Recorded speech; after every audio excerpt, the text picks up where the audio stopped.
services, we've got like other agencies that do all sorts of other things. I will just say this with DOLA, DOLA and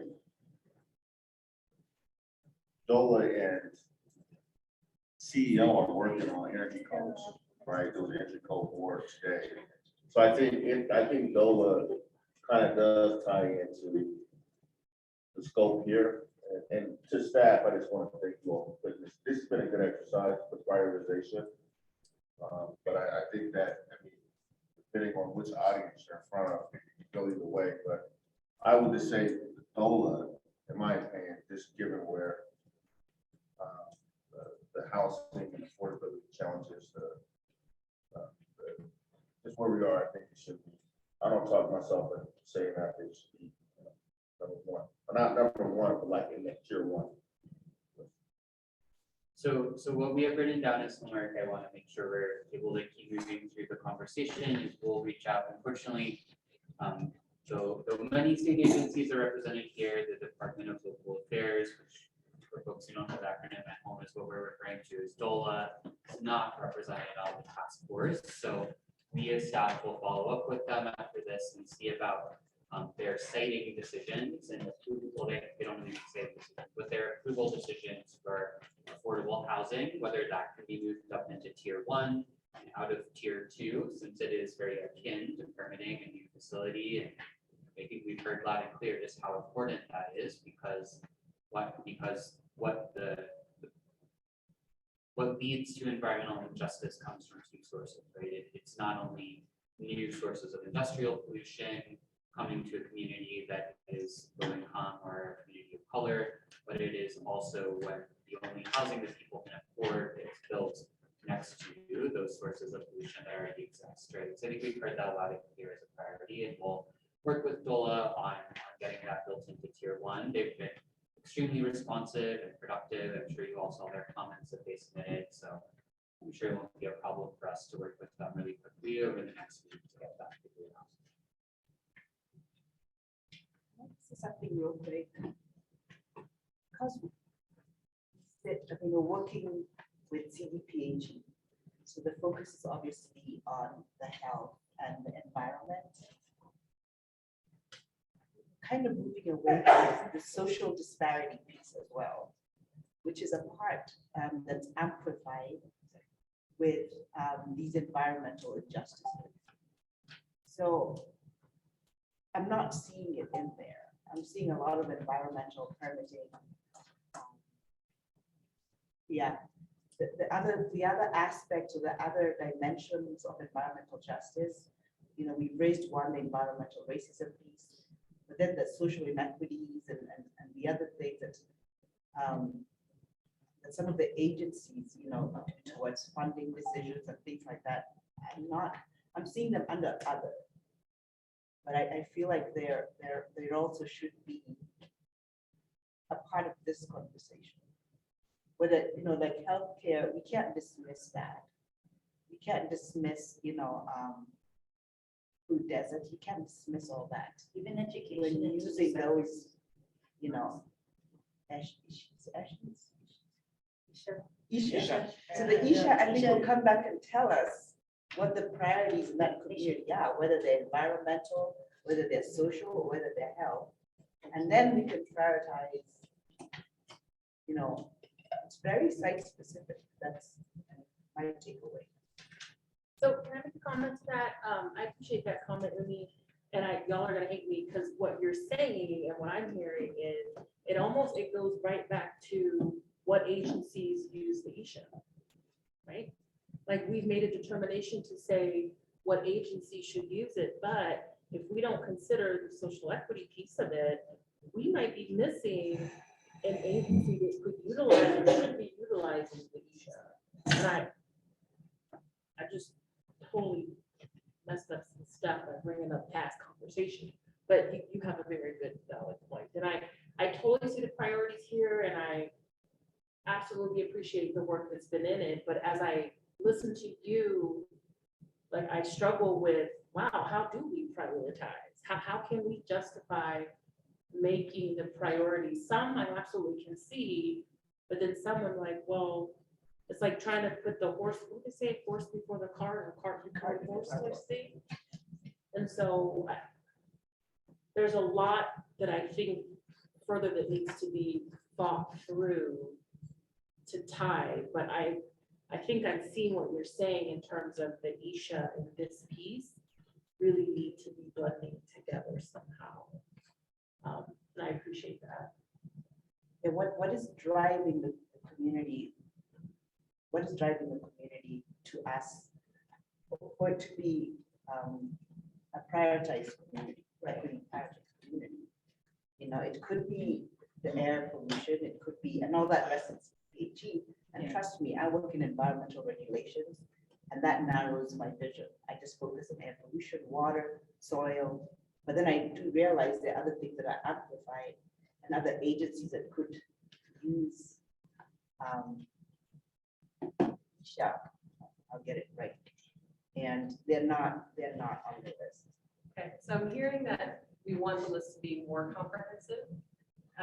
So I think the next step is staff. One thing that we can do is reach out to some of the agencies that were mentioned, Department of Healthcare Policy and Financing, Department of Human Services, Department of Education.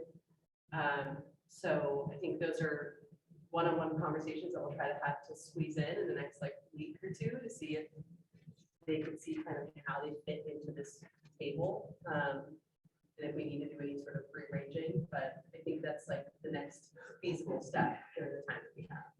And I'll just close on, the table is amazing, and part of the risk of having a table is we don't read the rest of the text, right?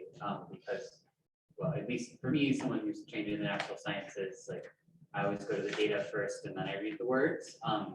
So, you know, I do want to make sure everyone reads this paragraph that says there may be additional types of decisions, agencies, and programs that are not listed below that are priorities for implementing the Isha.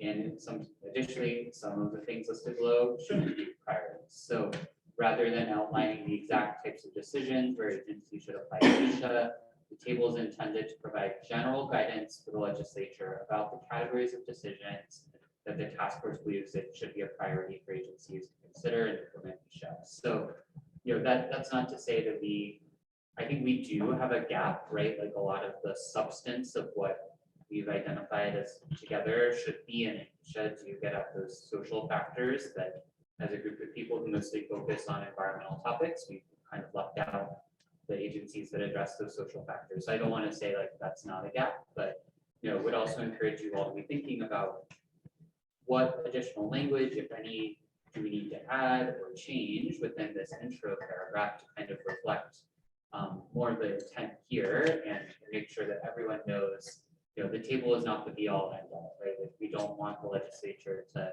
copy paste this table. So also, in addition to thinking about the specificity on the table, please do think about how we can communicate clearly what your intent is to the legislature. Yeah, thanks Paul for that. I think that's an important reminder because we do have to think about, and I hate to like harp on this, but like our timeline and our capacity, right? It's like we have 2.5 weeks to figure this out to like get it to a final place. And so whatever general text that we can add in, like the sentences that Joel pointed out, it's going to be impossible for the definitions to be 100% comprehensive because it really takes way longer than 11 months for 22 people to collaborate on something this large.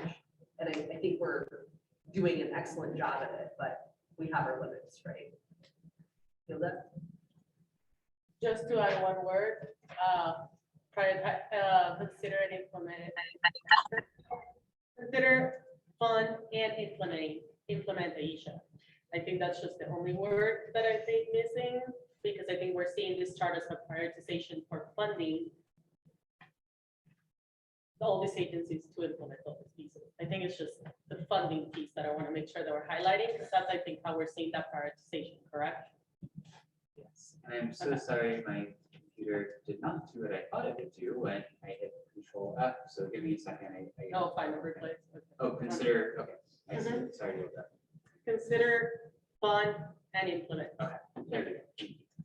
So I think that's the biggest piece that we're debating here, like, yeah, we should all follow it, they should all be this again, but which ones are actually funding it? You need, we're gonna move on to the next section, right?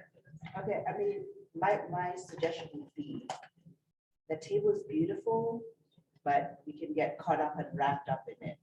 So it would be easier just to maybe list examples of agencies that do permitting, citing, without calling out a specific agency. And then identify. What? Can you hear me? So, sorry, Yumi. I will say that that is what we had before, right?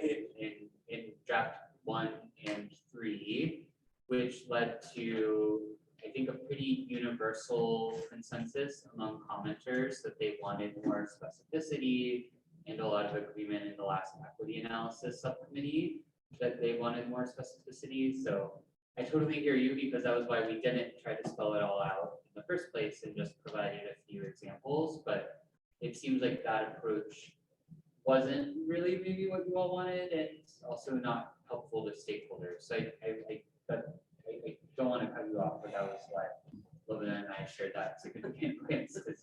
I would hate to get back to something that we already heard from folks was not specific enough to be helpful. Which is, I'm thinking in terms of what you have is from the environmental side of it, maybe list a few agencies that are under the social desire, and then some under the health side of it, just as examples. I mean, I would say from a legislature perspective that they are going to want priorities to fund.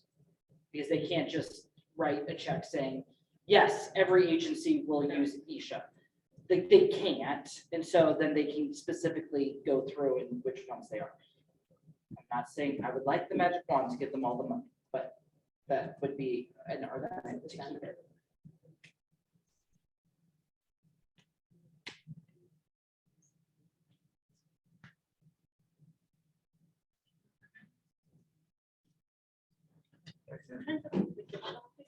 All right, we are gonna go ahead and do a straw poll on section 3A, which agencies should use the Isha.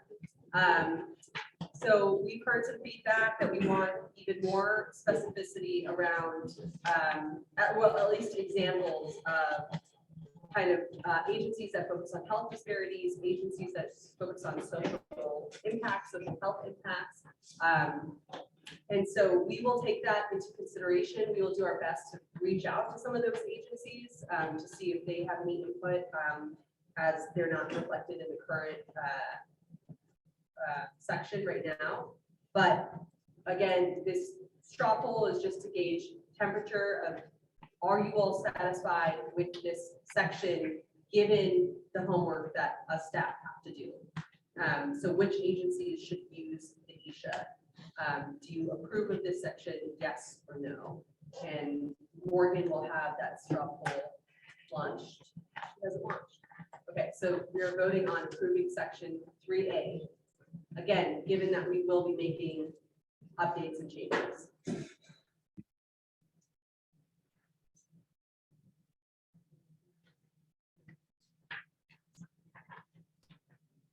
All right, we need 8 more votes. Just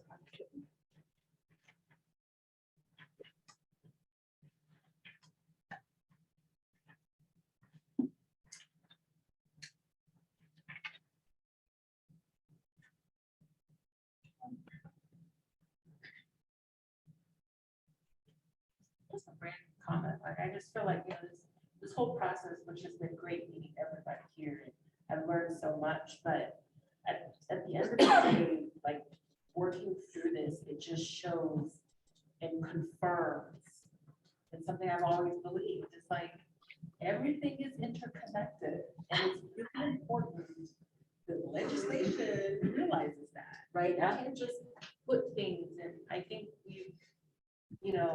we're always working in these silos, and how do you be effective when you're working constantly in a silo? And I feel like this, I'm a feeler, y'all. I feel like this document, the energy that it, really evokes should say, we have to collaborate. At the end of the day, Because as state agencies, the purpose for us being here is to serve the greater good. We need to be reminded who our customers are, right? And I don't know, we really have to evoke that emotion at this point. I think that speaks to recognizing that this affects people now and there's realities of harm also. So moving with that duality of legitimate cultural and trauma sensitivity, that this is real right now. And to really be mindful that these institutions we all work for are still made up of people as well. And that we need to reflect that type of compassion. We hope that we are in the recommendations. I feel like we have tried to incorporate that to every section of this report so far. Feel like we have our finger on the pulse in that sense. I'm not saying you haven't. Right, okay, yeah, Put it that way. yeah. I feel like but I guess I want to just emphasize that I feel that is a reiteration of that we are on the same page here and doing that.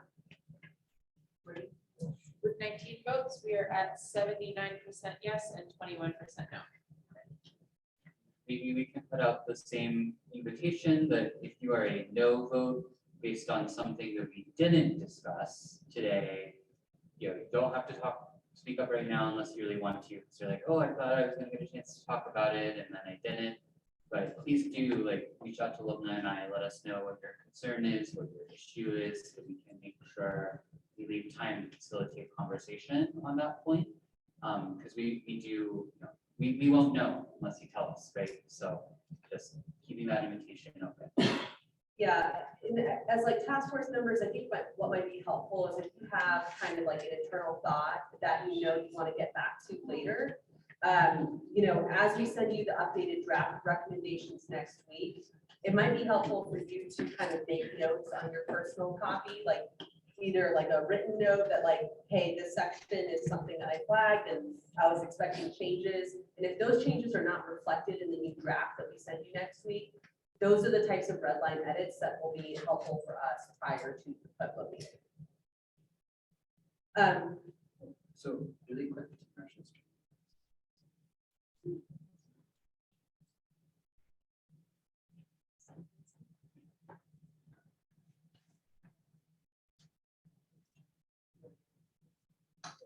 So I guess, Marcia, to come back to your point, I don't want to, just don't forget when we get to section C on collaboration, if you have edits, let us know. Yes. Okay, I'm going to move us on to section B, subsection 3B, starting on page 15. And so this is how the centralized equity analysis should be applied. We touched on this a little bit earlier. I think we were kind of convoluting the conversation earlier with this section here.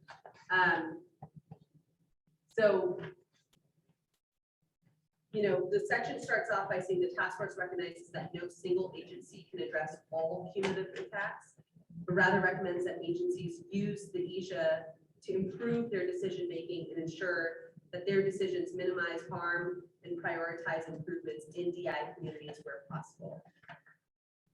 It goes on to say, if it is created, the coordinating entity or the EJ program would support in implementing the ESHA and coordinating the ESHA implementation among agencies. Agencies should have significant flexibility in how ESHAs are used in the context of individual agency decision-making processes. Although the cumulative impacts components of the ESHA will consider impacts to various environmental, media, and socioeconomic factors, the task force recognizes that not all agencies have jurisdiction, oversight, or authority to address many of these impacts. Agencies should have discretion to apply ESHAs in appropriate types of decisions, including those located in the table above, using flexible performance-based standards that require covered agencies to apply ESHAs to decisions that could significantly impact the environment or public health in DI communities.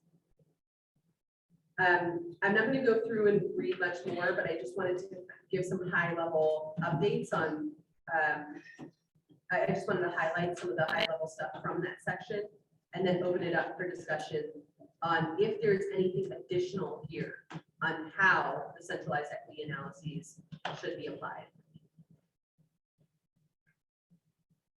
And I'll give folks like a moment if you want to just skim through on your own.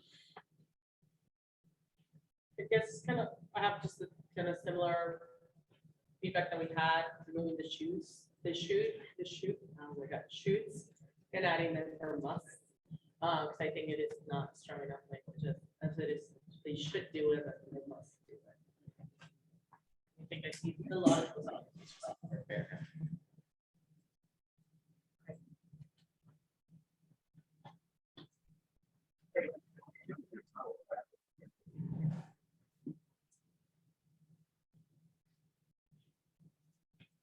Okay, so Gilda's suggestion on changing some of the language from should to must in this section. Any other feedback? I just second that with Hilda, it's looking through this, and I know I sound wishy-washy for my previous comment, but if this is gonna be created, then they must support the agencies. I think that there's a lot of ifs when this happens, and then there needs to be follow-up, and so I second my consent. Yeah, and I think it's like they cannot, they like agencies can use Isha to improve decisioning, will not target all of them, all the issues within it, but they should have a planner, strategic planner come to address those.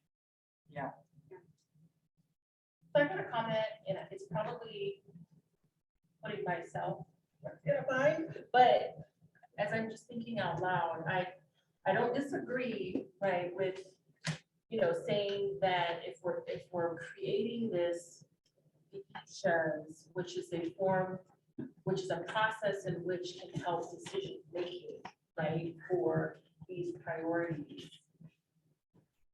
I'm thinking out loud, so forgive me here, but these would apply to state-funded projects, procedures, et cetera. When I think of federal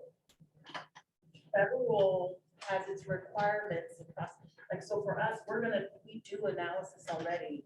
And I can tell you as the one who's developing our processes in our agency, we would be looking at utilizing the issue to help support our decision-making, right? And how we improve upon or enhance any negative things we might see so we can better positively support the communities, right? But when we talk about a must, I think what I heard before is, you know, who's mandating or who's saying yes or no to be able to move forward, right? Well, if it's a federally funded project, now you're talking about schedules and the complexity between federal and state, which are very, I would say very different, but oftentimes federal trumps state. Yeah, but And don't we so- have stronger standards normally locally, state than federally? Like, wouldn't this stronger standard be locally? So should it be go above from what the current federal standard is? When it comes to dollars, no. You're like, you're gonna chase that money, it doesn't matter. No, it's not chasing, it's not about chasing the money. It's how that project is funded. So you have federal requirements, right? And the federal government, they've put together equity plans to say we have to improve upon these things. But then you have state now who's creating these processes. So which trumps what? Which one do you follow? Any agency that receives federal funding is going to be sort of in this pickle, in this bucket. And so, like I said, again, it's probably me putting myself in a tight spot, but that's the thing that I have to think about, right? So we can say must, but I would be concerned that you could find a big challenge if whoever is the coordinating entity is managing what can or cannot be done because we're stuck in a niche process. But if it's a federally funded project or program, that federal program or project is probably going to supersede. So it's almost like whatever agency, whether it be CDOT or another agency that receives federal funding, you have to make sure that your program, your EJ program or equity program recognizes that pickle, that button. So I'm not saying I'm against the must, right? And state having its processes, that's not it at all. It's understanding that there is a really, I think there's a complexity there that I'm trying to figure out myself too, on how to manage that. And I can't figure that overnight, otherwise I would have figured it out by now. That hits directly at Indigenous communities, honestly, and that hits directly at Indigenous communities at the state and federal level a lot. So in all honesty, can we specify that then, like if there's federal funding or if there's communities that rely on that federal funding? This adheres to state implementation as a recommendation. So kind of something that specifies that to engage that loophole, we still need to meet a higher standard, and if federal funding or federal regulations aren't meeting that standard, even through their funding and their access, this should be a priority because this was already worked to implement on a state level with community in this way. Like, is there a way to specify that? Is there a way to include that too? Because honestly, that's what ends up happening in Indigenous communities often, is they have to fall back to what federal implementation is, Which is a lower standard. which is a way lower standard. And this might be, sorry, this might be more of a further conversation that I need with others, right, who are on this committee too, but like, that's the challenge that I'm faced with, that I'm thinking about every night, right? Yeah. Waking up in the middle of the morning, like, how do I address those loopholes? Yeah. Right? So, don't marinate on that, you got ideas of- I say specify if there is a lower threshold in federal funding, making them have to meet the bar here in the state level, because we already know where the communities are impacted here. Mira, and or do any other thoughts or?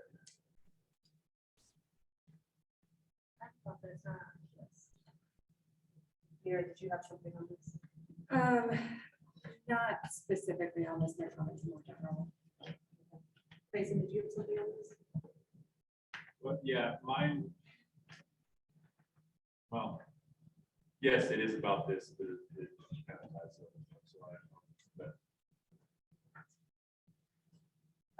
So we'll just form a queue then. Mira, did you have something that was unrelated? Yes. Okay, so we'll go Mira, Tricia, and then Tyson. Yeah, I just want to bring up a general critique of this section.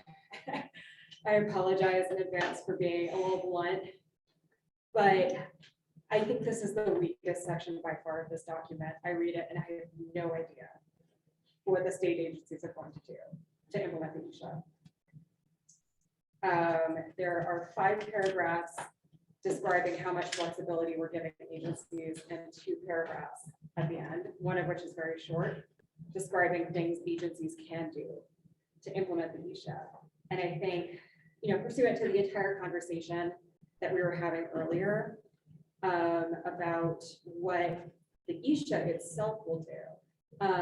So, recognizing that the ESHA is not providing recommendations to the agencies, but identifying problems, there needs to be a specific requirement for agencies that are utilizing the agency or utilizing the ESHA to create a strategic plan or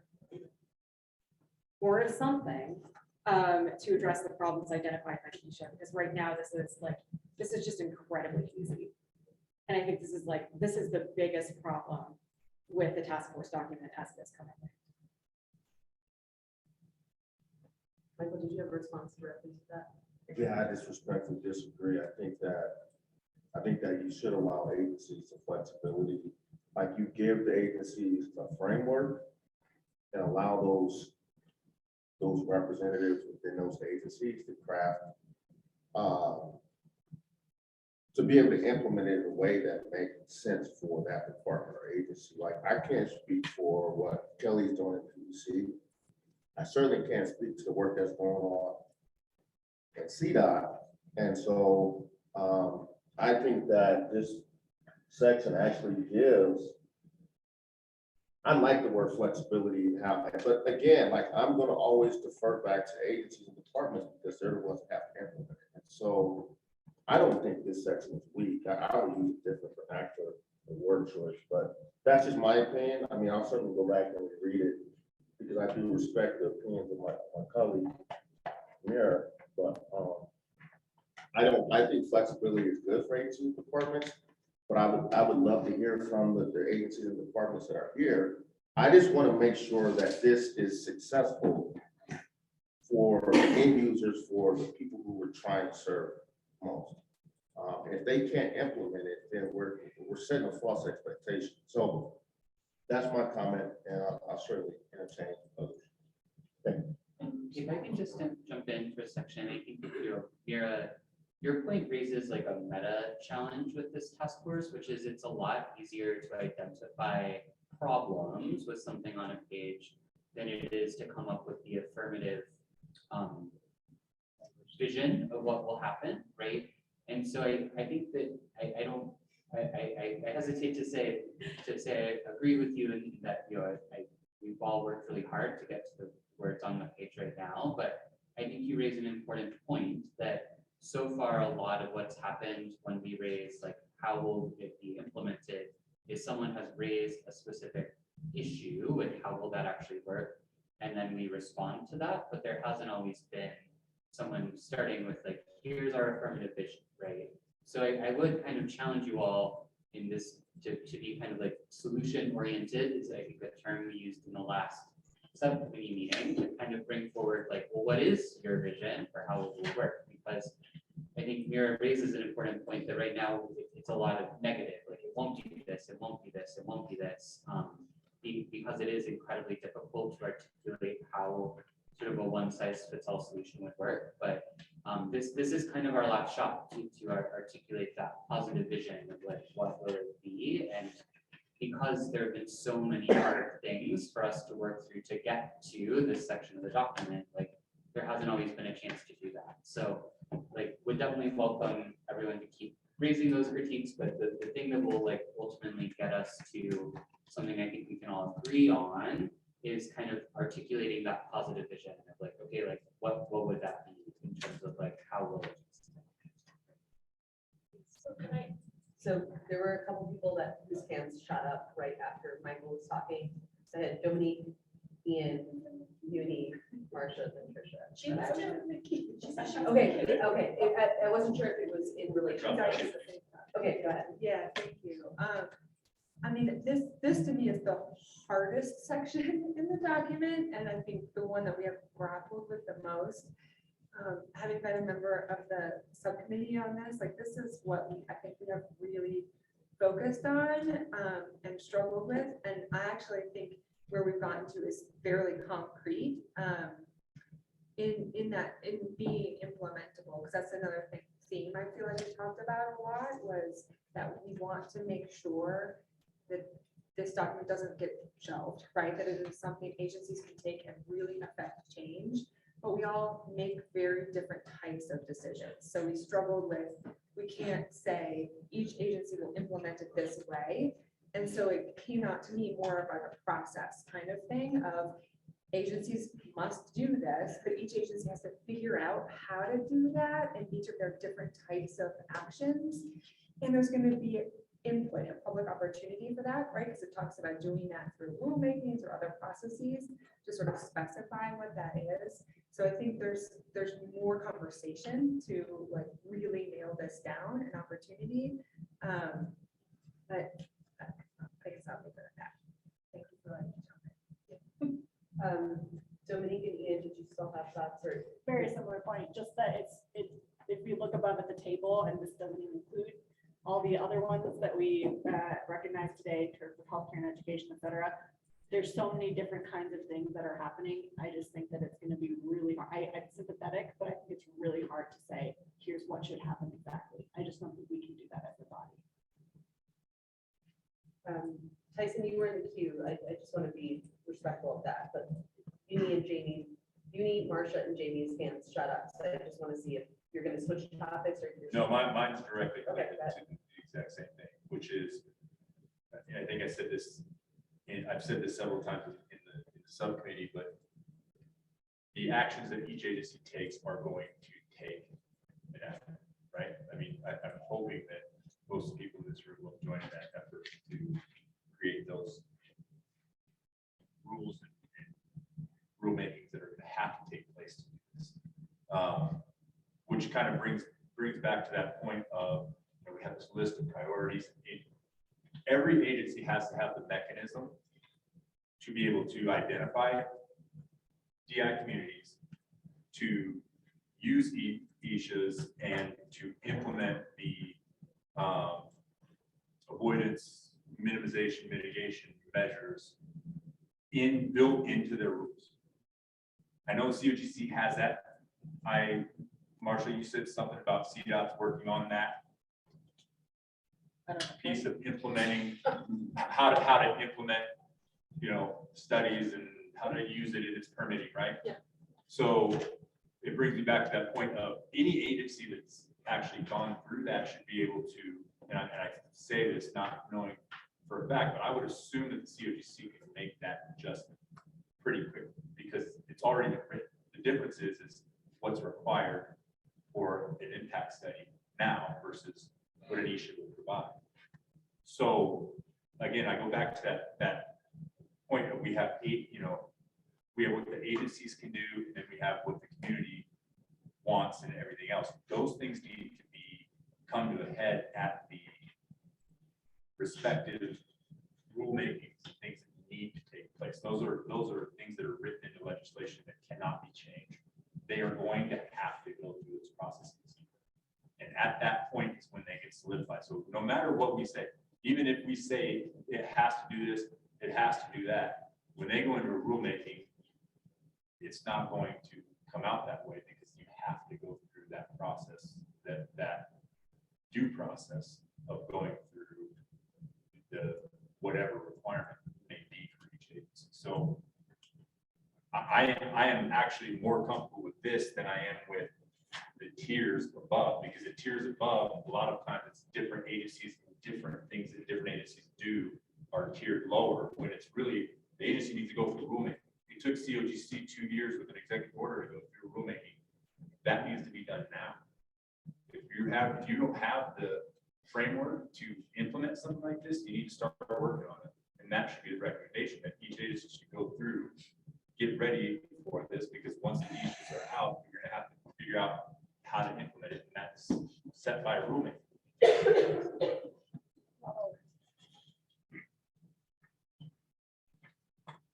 And I get where the concern is, but that's why we all have to participate and show up to these and go to the events and be a part of it, because they statutorily have to go through, and we're not going to avoid that. So I want to point out, just because we're getting close to the end of the day, we're still a little behind. I want to point out what I think I'm hearing as an area that I think each person who has weighed in on this seems to agree on or has identified in some formulation, which is the concept of each agency creating a plan or developing a framework or rulemaking, to use Tyson's term, of how they are going to implement each in their decision. So I think we heard Hilda say that, I think we heard Mira say that, I think we heard Trisha, Dominique, Tyson. So I want to I think I said that too. Michael, you said it too. Yeah, and then you said, I disagree, like, can't go back and say, I respectfully disagree. I respect her, and I listen, I mean, like, let's get it right, like, put the respect in there, right? Because I think that's why you need this coordinated entity, and we should come back to that tomorrow. Because, and I think you brought up something good earlier around, you need an entity that has teeth that can implement, that can help the agencies implement these recommendations. We can come back to that later, but thank you for putting the respect on there. Thanks for this discourse. So, were you done? Yeah, well, so I do, just in the interest of time, want to maybe instead of kind of brainstorming, see if we can reflect on that plan concept that seems to keep coming up, or each agency having some affirmative directive to come up with how they are going to implement the ISHA, whether that's rulemaking, which doesn't work for everyone, right? Like Colorado Energy Office doesn't do rulemaking, but do whatever makes sense for their agency to say, here's how we will do ISHA. So I want to put that out as an idea. I think I was not sure. Well, Uni had her hand up for about 10 minutes. Did you still have something, Uni? Yeah, I think it's captured, the ISHA is not an end all be all. I think that's the key right there, that each agency can use additional resources and tools in order to implement it. So it goes along with what Joe was saying, developing some kind of implementation plan on how you forum develop something that's, I think it's fit for purpose, that's the word. It fit, whatever agency has to come up with a plan that fits their priorities. Yeah, I want to refer to, I'm referring to comments again from that Environmental Justice Coalition that I've been talking about throughout the day. On page 8, this is their comments.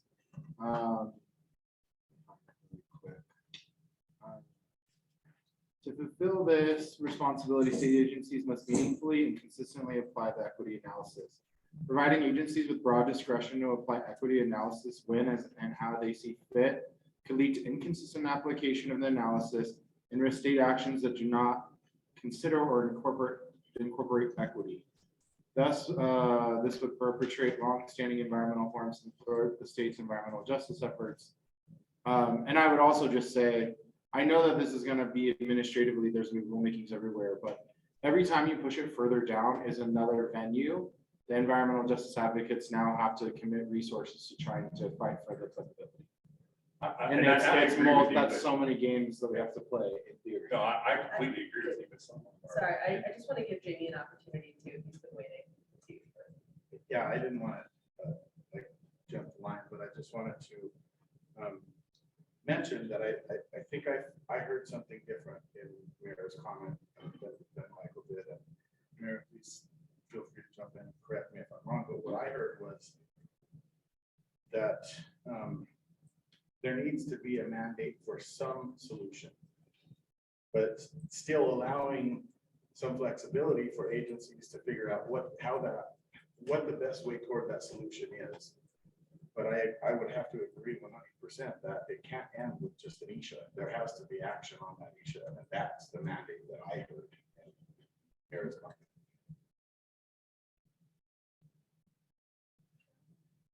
Yeah, Marcia and then Michael. So, totally hear you, Lynette. No, I forgot what I was gonna say. I was waiting so long. Oh, so I think where I was trying to go was that, you know, like where I sit and trying to upstand an Office of Environmental Justice and Equity, you know, I'm the things that keep me up at night is, again, those loopholes between federal and state, the fact that I don't have resources to do these things. But I think something that I do think it's possible for agencies to come up with a plan or some solutions. But I do think some agencies or all the agencies are gonna need additional resources and support and even guidance on how to do that, right? Because some agencies are, you know, smaller than others and whatnot. And I think that when I think of all of this and all the conversations, we talk about that, we're gonna be talking about recommendations and whatnot, understanding that a lot of that I think falls on how are we going to help support this future coordinating entity to be able to support all the needs that these state agencies have. To give an example, like in our agency, my vision right now and what I've created is, you know, we have it where it's not completely solved, but our environmental justice piece is tied into our Title VI plan, which makes it a federal requirement now, right? Tied to the federal requirements itself. And so when you talk about how do we hold agencies accountable by just using the term, you have the flexibility to kind of do what you want. I think I hear you in that they'll either do it or not do it, right? So what is the solution or answer to hold an agency accountable to create something? And my mind immediately went to, and Joel, don't kill me, you know, right now, state agencies, and I don't know the order number that it is, but agencies are required to put together an equity plan. And I wonder if, I'm thinking out loud, y'all, I'm wondering if somehow that equity plan could tie into a state reporting or showing what they're going to do to enhance EJ or support the EJ effort, somehow link that to what already exists, the EJ program, potentially the coordinating. Just thinking out loud. You mean the EDI plan that Yeah. Yeah.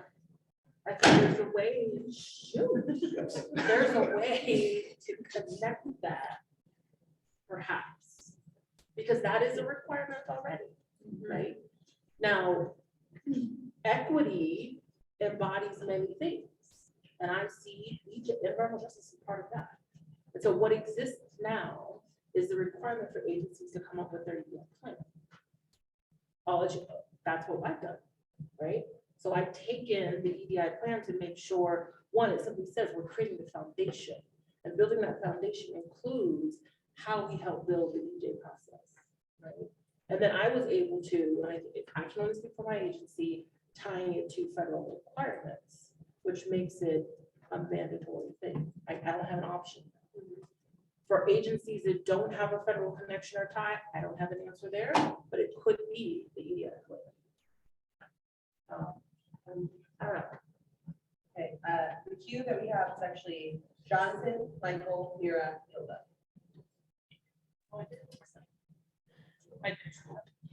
Well, my quick comment was just going to be, I mean, going back to Joel's kind of comment about the meta-ness of this sometimes, right? I mean, I think listen to the conversation, just have to kind of keep reminding myself that, the goal of this task force, the end use of this report will be recommendations to the legislature, recommendations elsewhere, right? And so as we're struggling to kind of come up with what is that perfect balance or that perfect system of providing agencies with flexibility and systems that work so that they will be implemented well, at the same time ensuring accountability, just to some degree, I guess an awareness to ourselves that maybe we don't have to come up with that perfect answer or solution, but our recommendation is that, the system be developed that accomplishes both those goals and, then brings a larger subset of folks, legislature, more from the community, et cetera, to come up with that ultimate solution.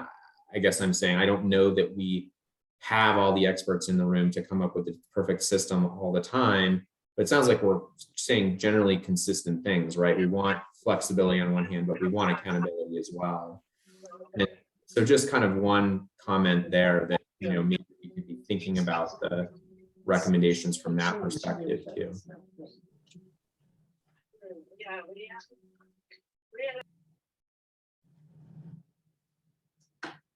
Thanks, Jonathan. Michael, did you still have?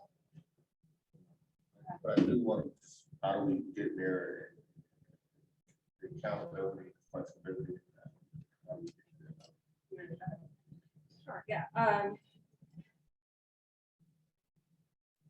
Yeah, so I understand that there is not, like, we're not going to be able to prescribe to the agencies exactly how they're going to implement the ESHAs. I think that jumping off of Marcia's comments, like, it should be possible to find a middle ground between being overly prescriptive and, just saying, well, the agencies can implement it however they want. They can or cannot. And I think, maybe a starting point is like starting out clearly directing the agencies to say within a year of the completion of an ESHA, develop a plan for how the results of that ESHA are going to be used across permitting, funding, and infrastructure activities to mitigate, say, like, this would require the contractor to clearly identify problem areas, of course, but mitigate the problem areas identified by the contractor. So the contractor identifies that like PM 2.5 is too high in this, DIC due to XYZ causes. So what is the agency going to do then to mitigate XYZ causes to reduce PM 2.5? And that would be the plan that we would direct the agency to create. So that's not overly prescriptive. It doesn't tell them exactly what rulemakings they should do or what permits they should, allow or deny or mitigate. But it is prescriptive enough and,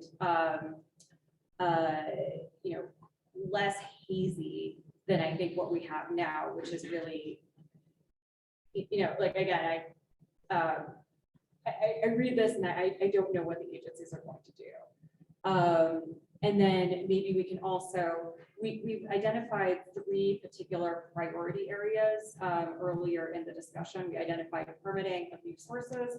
We identified funding activities. And I think we identified transportation infrastructure projects over 15 million. So for those 3 priority areas, can we identify some of the ways in which agencies might use ESHAs to mitigate environmental harm and disproportionately impacted communities?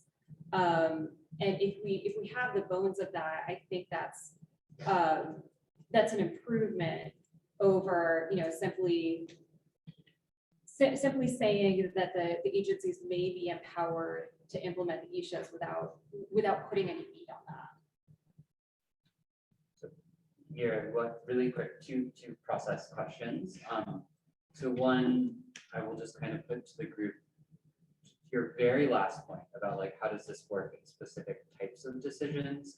That's sort of what we did in the last couple of paragraphs, and I spent an embarrassing amount of time debating with myself about whether they needed subheaders, and ultimately didn't put it in the subheaders. But this paragraph is talking about how would it work in permitting. This paragraph is talking about how would it work in funding. This one is talking about how it would work in cost benefit analyses. So are you envisioning something like this that's kind of specific for each type of decision? And I mean, to add some subheaders that would kind of address your last point. Yeah, like I think the bones of it are actually there. You know, particularly when you talk about thresholds, it's just a little bit non-specific at this point. And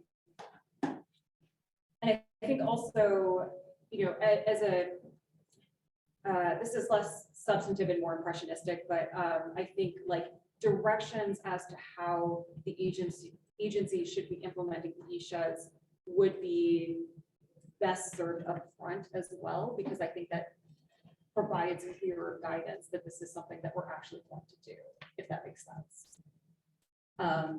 You know, instead of like being the second to last paragraph. Yeah, so we can reorder too.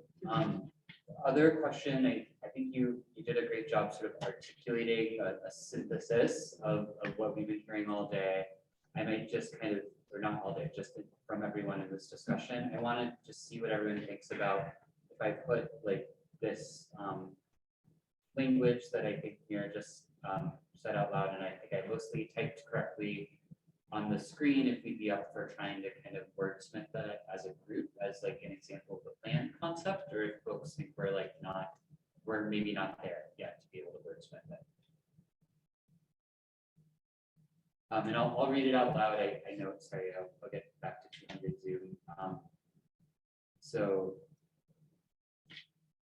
Within a year of the completion of an ESHA, each agency will develop a plan for how the results of the ESHA will be used across permitting, funding, and infrastructure activities.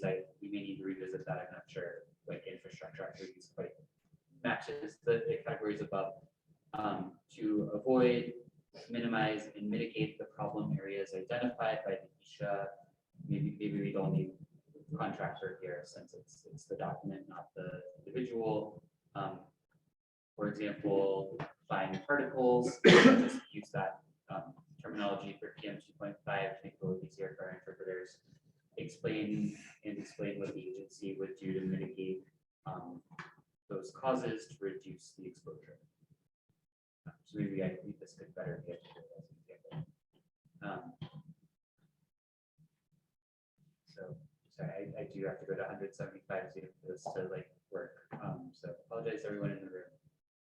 This is painful, but I think this wordsmithing as a group will make it a lot easier next time. So for example, if the ESHA identifies fine particles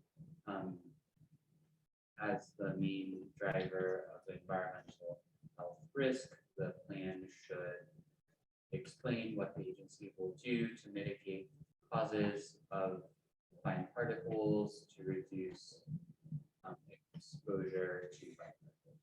So I think that, just want to take a temperature, I can just delete this, but are we like ready to kind of work through a wordsmithing of what that like affirmative vision might look like? I don't know if I'm personally ready to go to wordsmithing.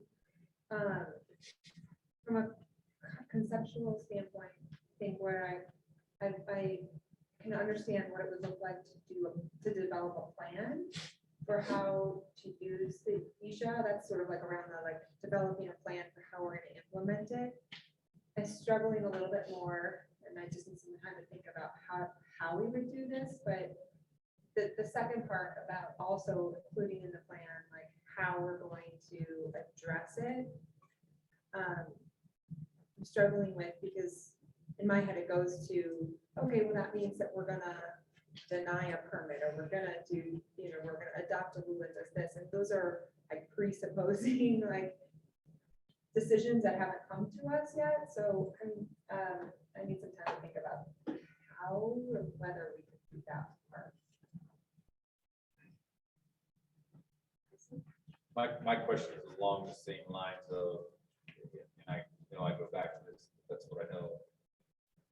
You can develop a plan, but some agencies require additional action. And how do you put the timeline on that? So if you wait until the Isha comes out, you could be looking at 2 or 3 years after the Isha before it can actually be implemented.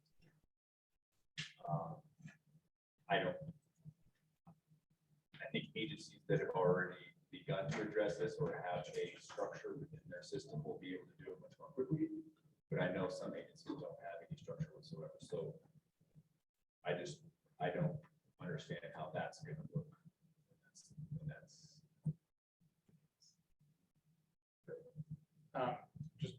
the way this is written, I don't think this is achievable for every state agency. So the way it's written right now is it applies to every state agency. And there may be agencies that have, again, a very small role or maybe no role to play in each one of these that's put out. And so requiring every state agency to come up with a plan of how to implement it, I don't think, again, is realistic. Requiring a plan for how each agency developing a plan for how you're going to use this information when it does come out or when it is applicable, I think makes a lot of sense. But again, tying it to specific analysis and saying now every agency needs to come up with a plan and how to address that very specific analysis is going to be extremely challenging. Would it work?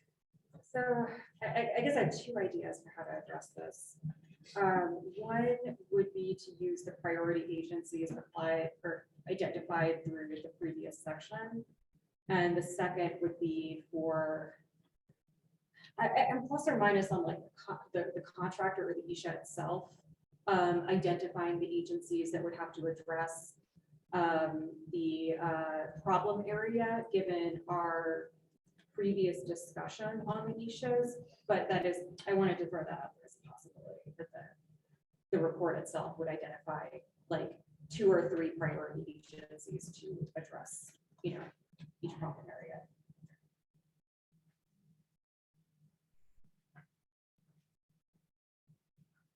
I wonder if this goes to the next section though, the collaboration piece. Connected with that.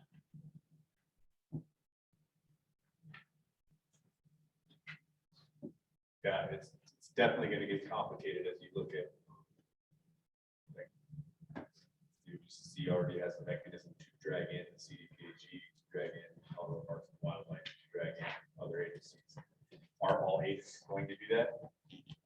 I don't know. All of these sections can get really crossed very quickly.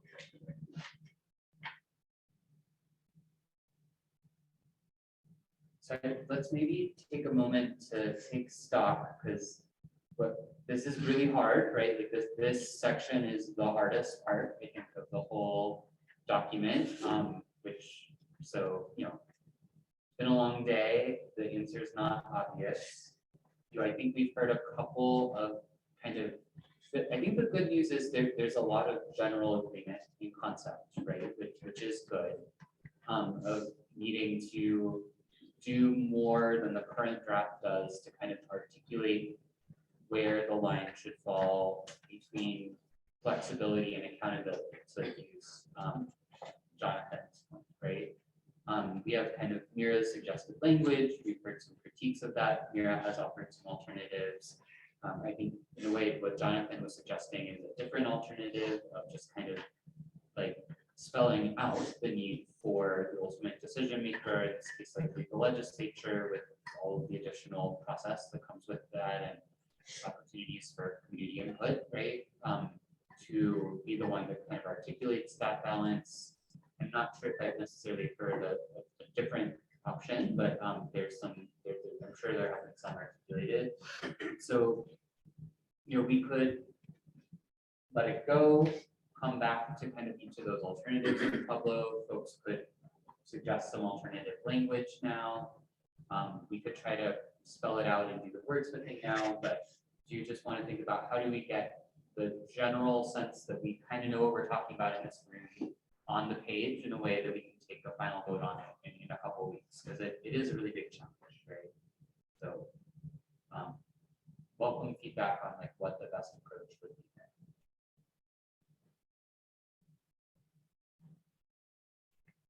there. I don't know, my brain hurts right now.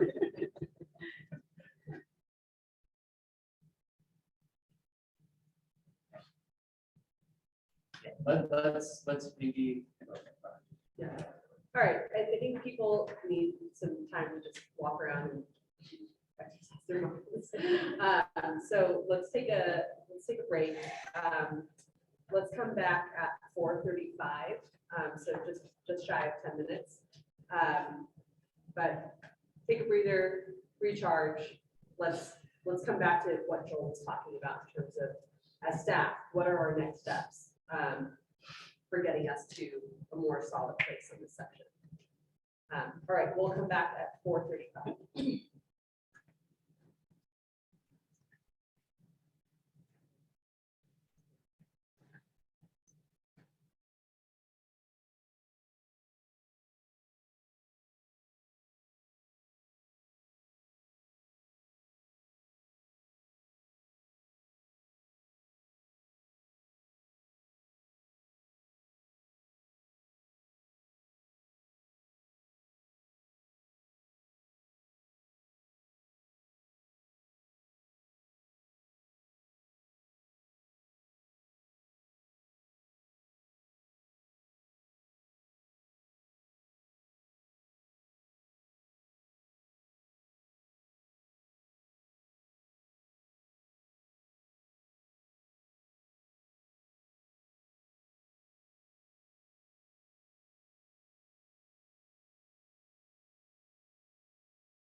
All right.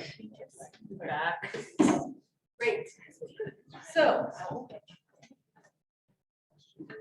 All right, I think the best path forward for us, just given the conversation and all the notes that we've been taking, is we would really like for you all to provide substantive feedback on this section in written form by Friday. So this is a very unique homework assignment, and I would like for all of you to make note of it now. I'll try to send out an email tomorrow or early Monday, just highlighting that, especially this section. If you have like written feedback on exactly how this should be phrased to provide more specificity, and to meet kind of your needs and what you think should be in this section, section B, on how the centralized equity analysis should be applied, we need that feedback by Friday. In written format, we will try to then incorporate it into the updated draft that we send out the following week. I agree that this section is one of the toughest, which is why out of all the sections, you're not giving you other homework this week, but this is the only homework we have to complete by Friday. And we're just focusing on section B. So with that, we are going to move to section C, which is on page 16, collaboration and community engagement in implementing ESHAs. And I think we can move through this section fairly quickly. The plan is hopefully to get to the data section before public comment. So the reason I think that we can move through this pretty quick is because this section does not have a lot of substantive changes. We added in some language around the role of, yes, like paragraph 3, with respect to government relationship that the tribes share with the state, tribal governments should be included as partners in meaningful engagement and tribal consultation in regard to the application of ESHA. And this is in collaboration with CCIA that we kind of incorporated some of this language.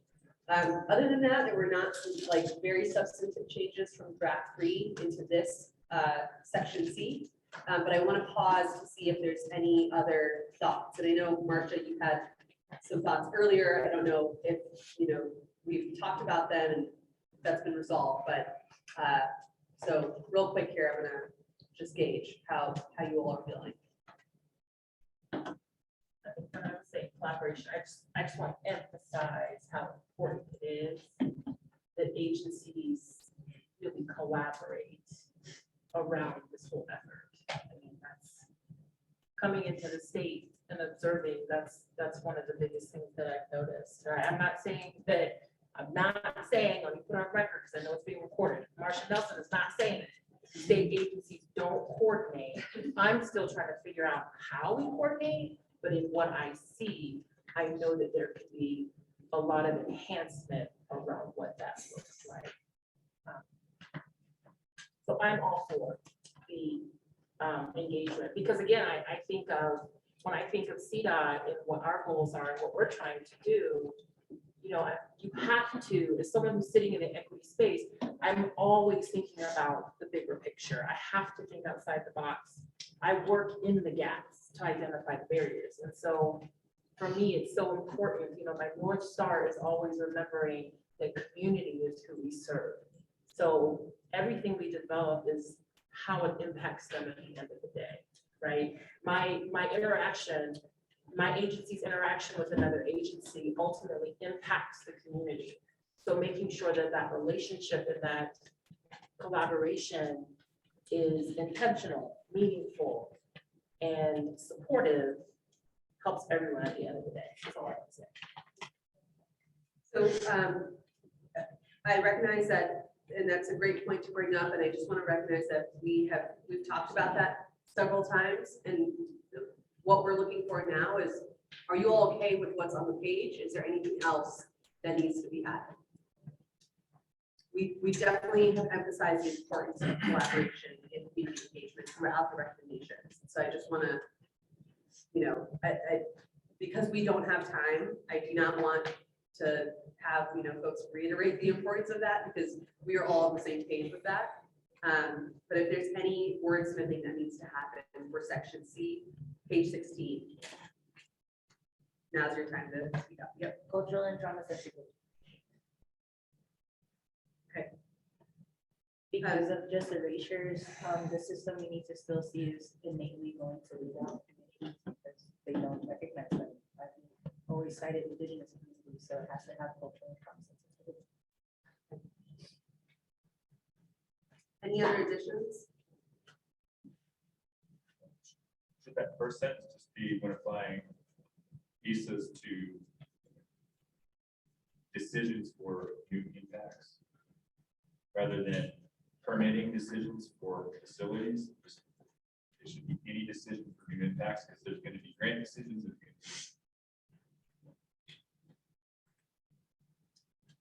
I don't know, maybe permitting of non-facility things. Tyson, what if we just cut that whole clause and just say when applying Isha, would that kind of address it better? Perfect. We're applying each. Yeah, perfect. It just felt like it was limiting something again.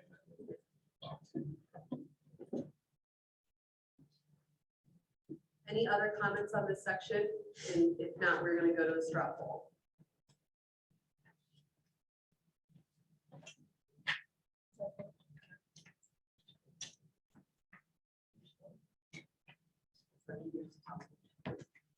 Okay. Yeah, Ian. I just, again, that it's buried in a section that's about community engagement and whether or not we want to have the tribal part there or make that. We can move it to a separate subsection. Yeah.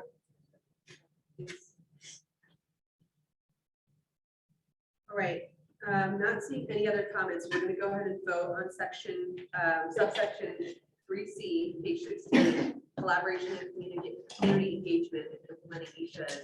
So do you approve of the language, given the changes that we just talked about, emphasizing the importance and inserting language about cultural and trauma sensitivity and making sure that the tribal government relationship is perhaps taken out and put into its own section. But all of that considered and what's on the page, do you agree, yes, that you approve or that you do not approve of this section? We are waiting on 5 votes.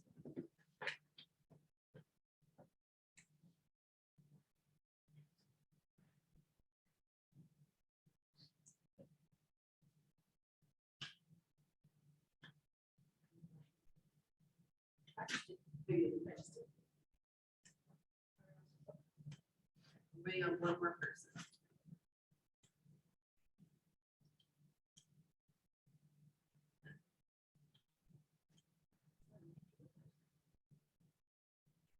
Okay, if anybody's having trouble with the polling, we're gonna close it in about 10 seconds, so including the folks online. Kim, okay, got it. Okay, awesome. Where do you leave? 5% yes. Okay, great. All task force members who voted said yes, they approved the section, and let's move on. All right, we are gonna push through to switching gears entirely to section 3 of the draft recommendations, page 17 now. And I think the main thing that we want to talk about here is this first section, measurable goals for eliminating environmental health disparities. This was kind of something that we worked on at the last couple of subcommittees. Uni had a very instrumental role in kind of helping us develop this with the framework that she developed. And so this is kind of a new recommendation that's been developed by the data subcommittee. I will say that this section, section A, on page 17 and part of page 18, is really consistent with the comments that we received from a lot of different stakeholders.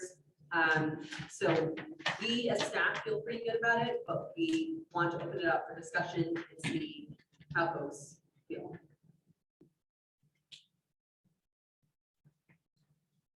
And I do want to mention that we have one of our staff, our EJ research and GIS analyst, Ronnie, who is on the Zoom.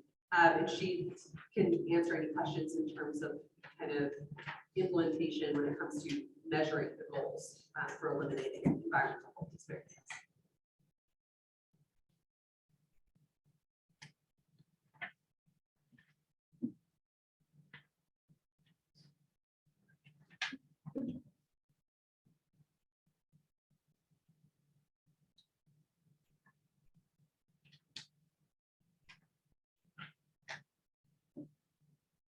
So I want to give kudos to the fact that you all call it LPHAs. I think that's really important work, that if you're going to do this work at the state level, that it needs to get down to local. And I understand that that's not community-based, but rather area. And I'm just really glad to see that. I wonder if there's an opportunity to even make that more. I don't think that there is. I don't have specific language. I will think of something if I do, but I'm really excited to see that in there. Thank you very much. So we should add, this is obviously, there a lot went into creating this, so I want to acknowledge that our Office of, I'm going to get their name wrong, of Public Health Planning, Policy and Local Partnerships, which is OPHPPLP,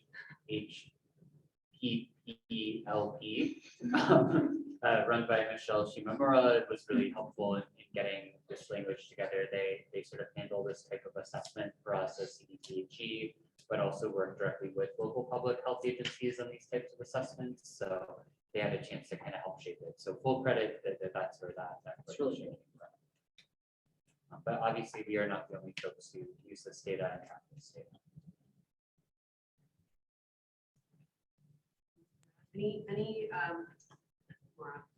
Any other comments on this section?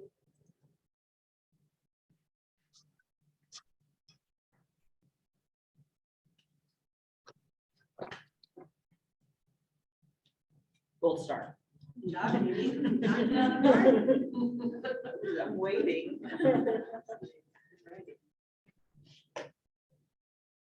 Okay, you're gonna do a quick straw poll on this section. I just want to make sure that the silence is in alignment with the actual vote. So you are just voting on whether the measurable goals for eliminating environmental health disparities, recommendations you agree with or you disagree with.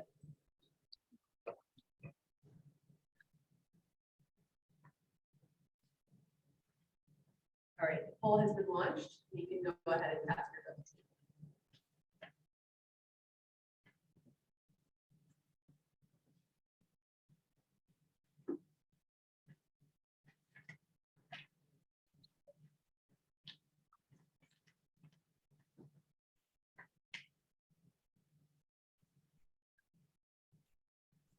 Just waiting on 2 more votes.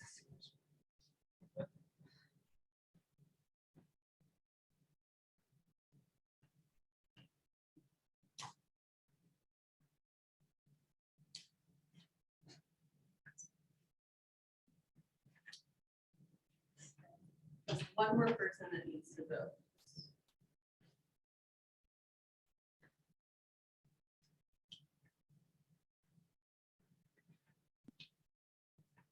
Anybody having trouble voting?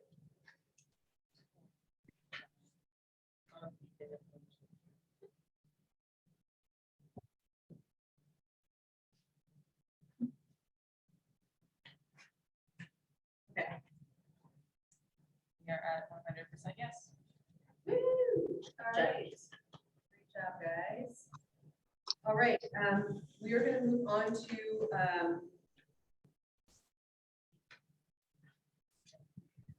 okay, we're not going to talk about sections B, C, D, E, F, G, because we have gotten a lot of consensus on this. We've taken the temperatures of multiple straw polls, and we've really dug deep into these recommendations. If you feel otherwise, please do share that feedback with us. You know, whether it's in writing or you can send us an email and you're like, hey, we just totally went over this. We didn't talk about this section ask in the data section, but I have a really big problem with X, Y, Z. Please express that to us, but we are gonna just gloss over it for now because we feel like it's in a really good place. If the rest of this discussion goes fast and we get back on schedule, we can come back and discuss today. But I would really, especially if we don't, I would really encourage you all to look at the red line, because this section changed very little, right? So that because you all had preliminary consensus on the data section, the subcommittee didn't revisit what is now sections B through G. And we were really minimal in how we integrated public feedback and agency comments in this section because you all had consensus. So, but there were still some really good ideas in public comment, so we did make some changes. So please look at the red line and just make sure that you're okay with the changes, right? It's pretty, it's not like the equity analysis red line where it's sort of this blur of red. It's really targeted wordsmithing. So make sure you do take some time to look at that in this section and just kind of ask yourself, am I on board with all these changes? I'm gonna move us to section H on page 23. And this is a section on funding just transition. And it reads, the legislature should fully fund the Colorado Just Transition Action Fund and expand the scope to cover other industries. The task force has had relatively limited discussion on this topic to date, so we need to really dive into the details here. And I think that's really where we want to leave the conversation is if you all have more robust recommendations around this, we would love to hear them. We got a lot of support around this recommendation in general from public commenters. Everybody was like, yes, this is great. But a couple questions we have are, does this belong in this section on data and health disparities? And it's fine if it, we want to keep here, but also can we provide more detail? This is a one sentence recommendation. We want to leave it at that, or do folks want to have elaborate? We'll go Gary and then Renee.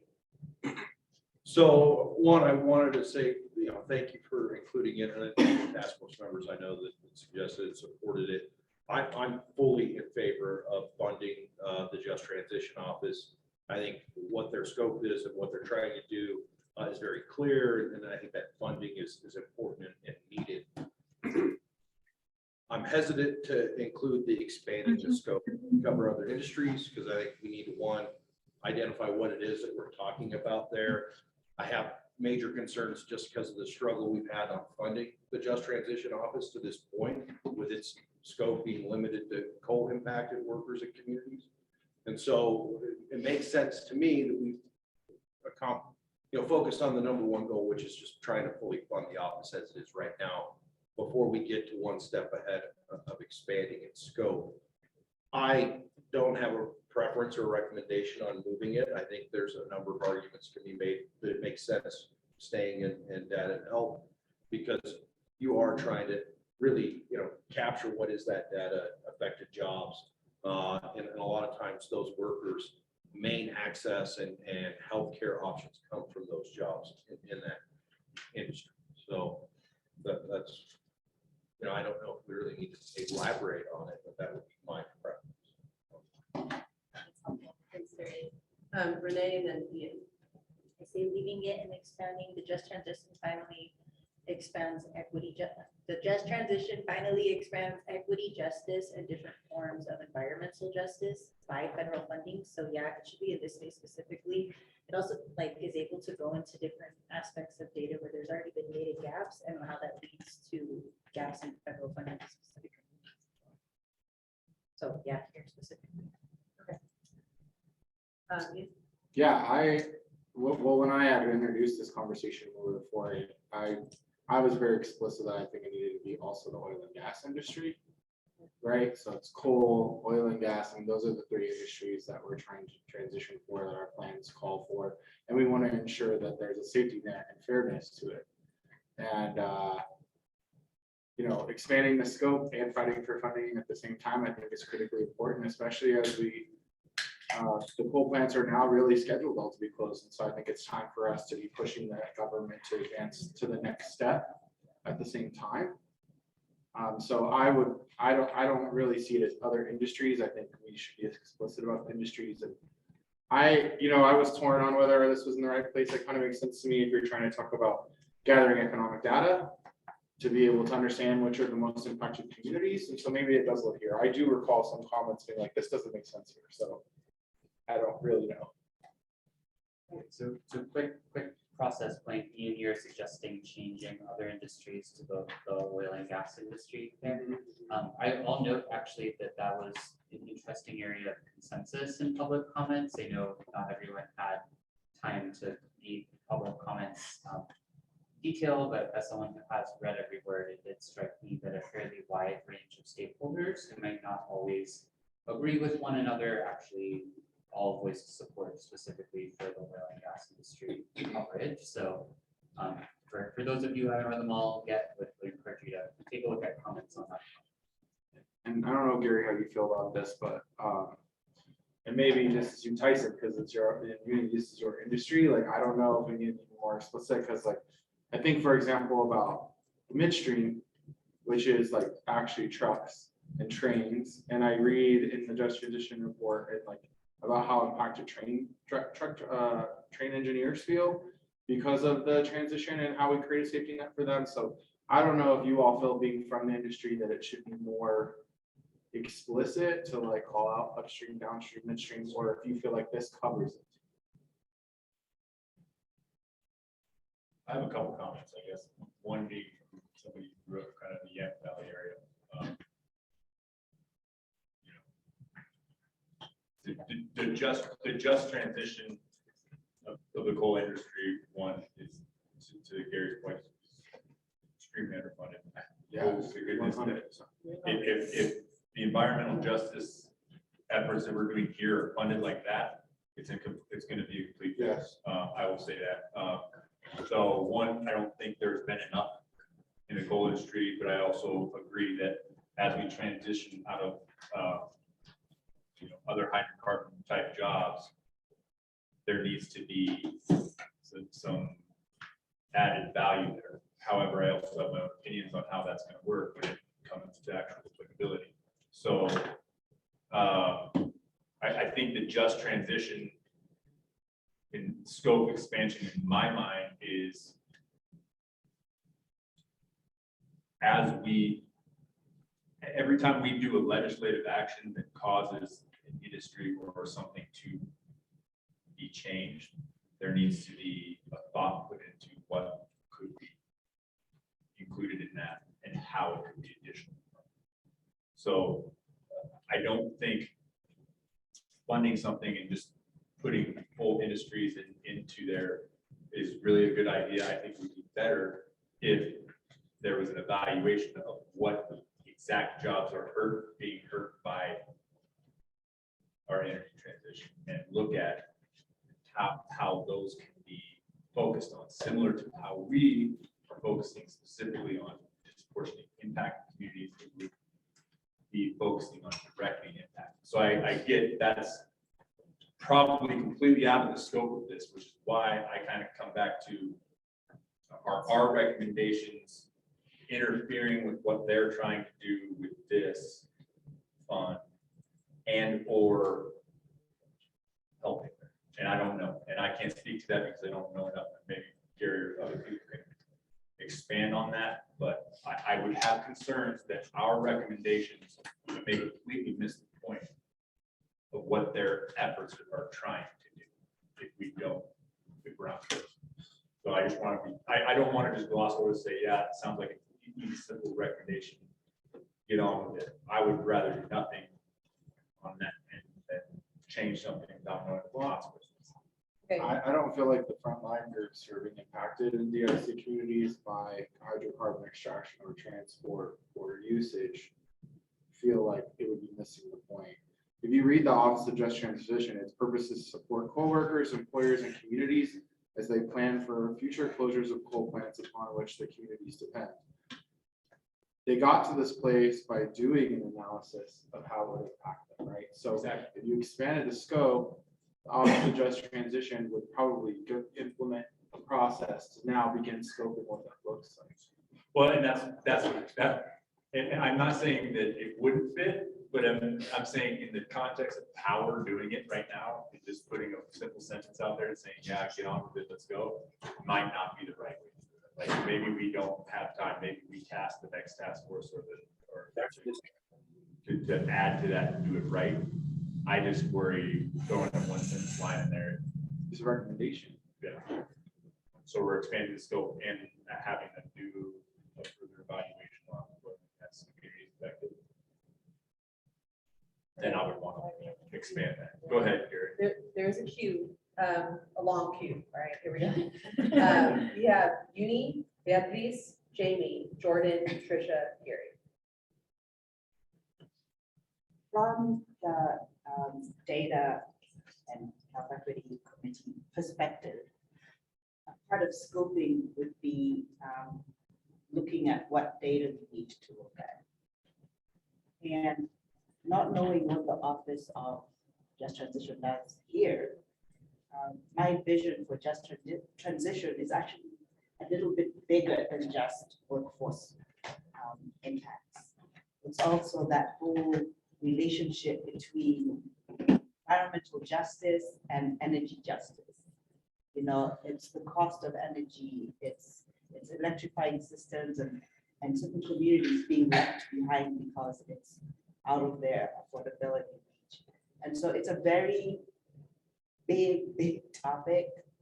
And I feel like we'll do it such as, it wouldn't be misjustice or unjust to just give it a small recommendation that, you know, it needs to be considered. I mean, if by Friday is when you want some feedback, I don't know, maybe we can come up with just a high level idea of the scoping or the conversation or the data that's needed that can be useful to start the agency in a different direction. I'm not really going to comment on specific what industries are impacted, but I think it involves all energy industries as a part of that transition, whether it's solar, renewable. I think everybody has a part to play in it, just for the sake of the relationship between energy justice and environmental justice. Thanks, Uni. Beatriz? I want to say I'm in favor of keeping the Just Transition, representing CD3. We have a lot of rural communities that are heavily dependent on oil and gas royalties for libraries, school, public health. And we need to also empower and give the resources that our local governments need to be able to diversify their economies. And then the other thing too is that the state board, I think, is 80% funded by some of these revenues again. And we need to be very intentional about planning and putting the resources ahead of time, as we know that we're going to be phasing out this industry over time. And I think we should expand, and we should definitely have a Just Transition portion in our recommendations. Thanks, Beatriz. Jamie?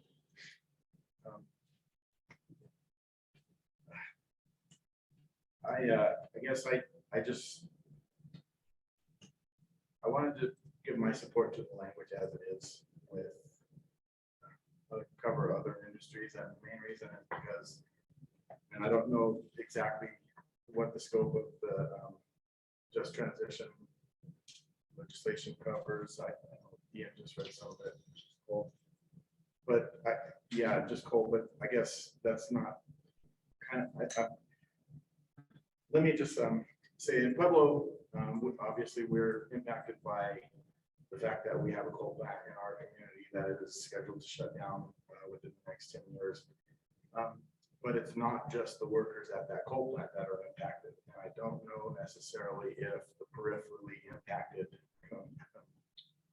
workers are being covered by the current Just Transition legislature. And by that, I'm talking about the rail workers that are bringing coal into our community. But there are other workers that are employed because of that coal plant in our community, and they're not necessarily considered coal workers. And so when we're talking about the scope, I think it could be important to talk about to include that language of other industries. And then obviously, like people are saying, we're gonna be transitioning away from oil and gas as well. And so I think we need to have a little bit of flexibility built into the language there. And Gary, you may know more about the peripheral industries that are impacted than I do, but you may be able to speak to that. I appreciate that. Maybe you can clarify that. Thanks, Jamie. So just a reminder, the queue is Jordan, Trisha, Gary, and Jonathan. Couple of things on this. First is, I would, before moving forward on this, I'd really like to know where CDLE stands on this and have they been consulted and we talked through this with them, what this would look like and if they're in support of it. The other thing is I do think this is out of place in this section. I actually think it's out of place in the report in total. While I agree with the goals of funding it and looking at potentially expanding it. Looking at other programs within state government that have an impact in this area, we're not going through and making recommendations to fully fund them or make tweaks to each program. And so I just see this as being kind of really out of place here. And if we're making recommendations on this specific program to change it, why aren't we going through and doing that on all the other programs within state government? So.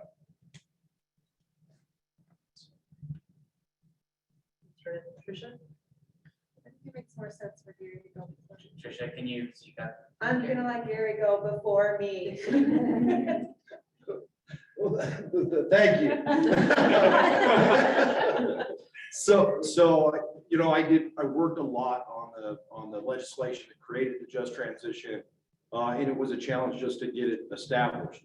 With some of those concerns being, how do we create an office and not have the funding for it, right? And the counter to that was, let's get an office established, let's at least get a scope. We'll know what kind of funding we're looking for, and then we'll work towards fully funding the office.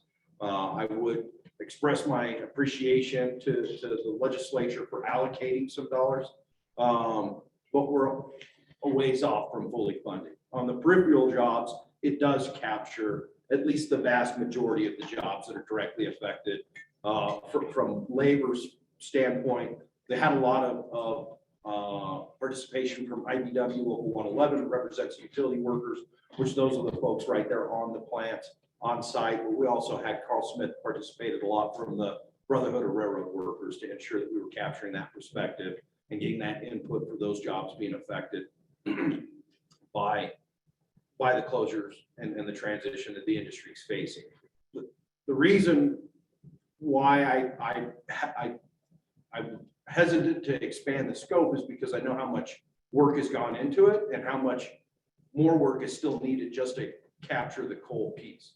To Ian's point, I think the coal piece makes it, because we know every single coal-fired power plant in the state of Colorado has a retirement date as of right now. We know when they're closing, we know when that transition is going to happen. We have the ability to kind of complete that analysis and determine, because it is both sides. It's not just the workers, it's the communities that the plants exist in. I think Comanche is a perfect example, because part of that plan ensures that the PSCO is going to continue to make those tax payments to Pueblo years after that plant retires, because it would be devastating to the community, in addition to all the workers and the economic support it provides from the paychecks from those folks being applied.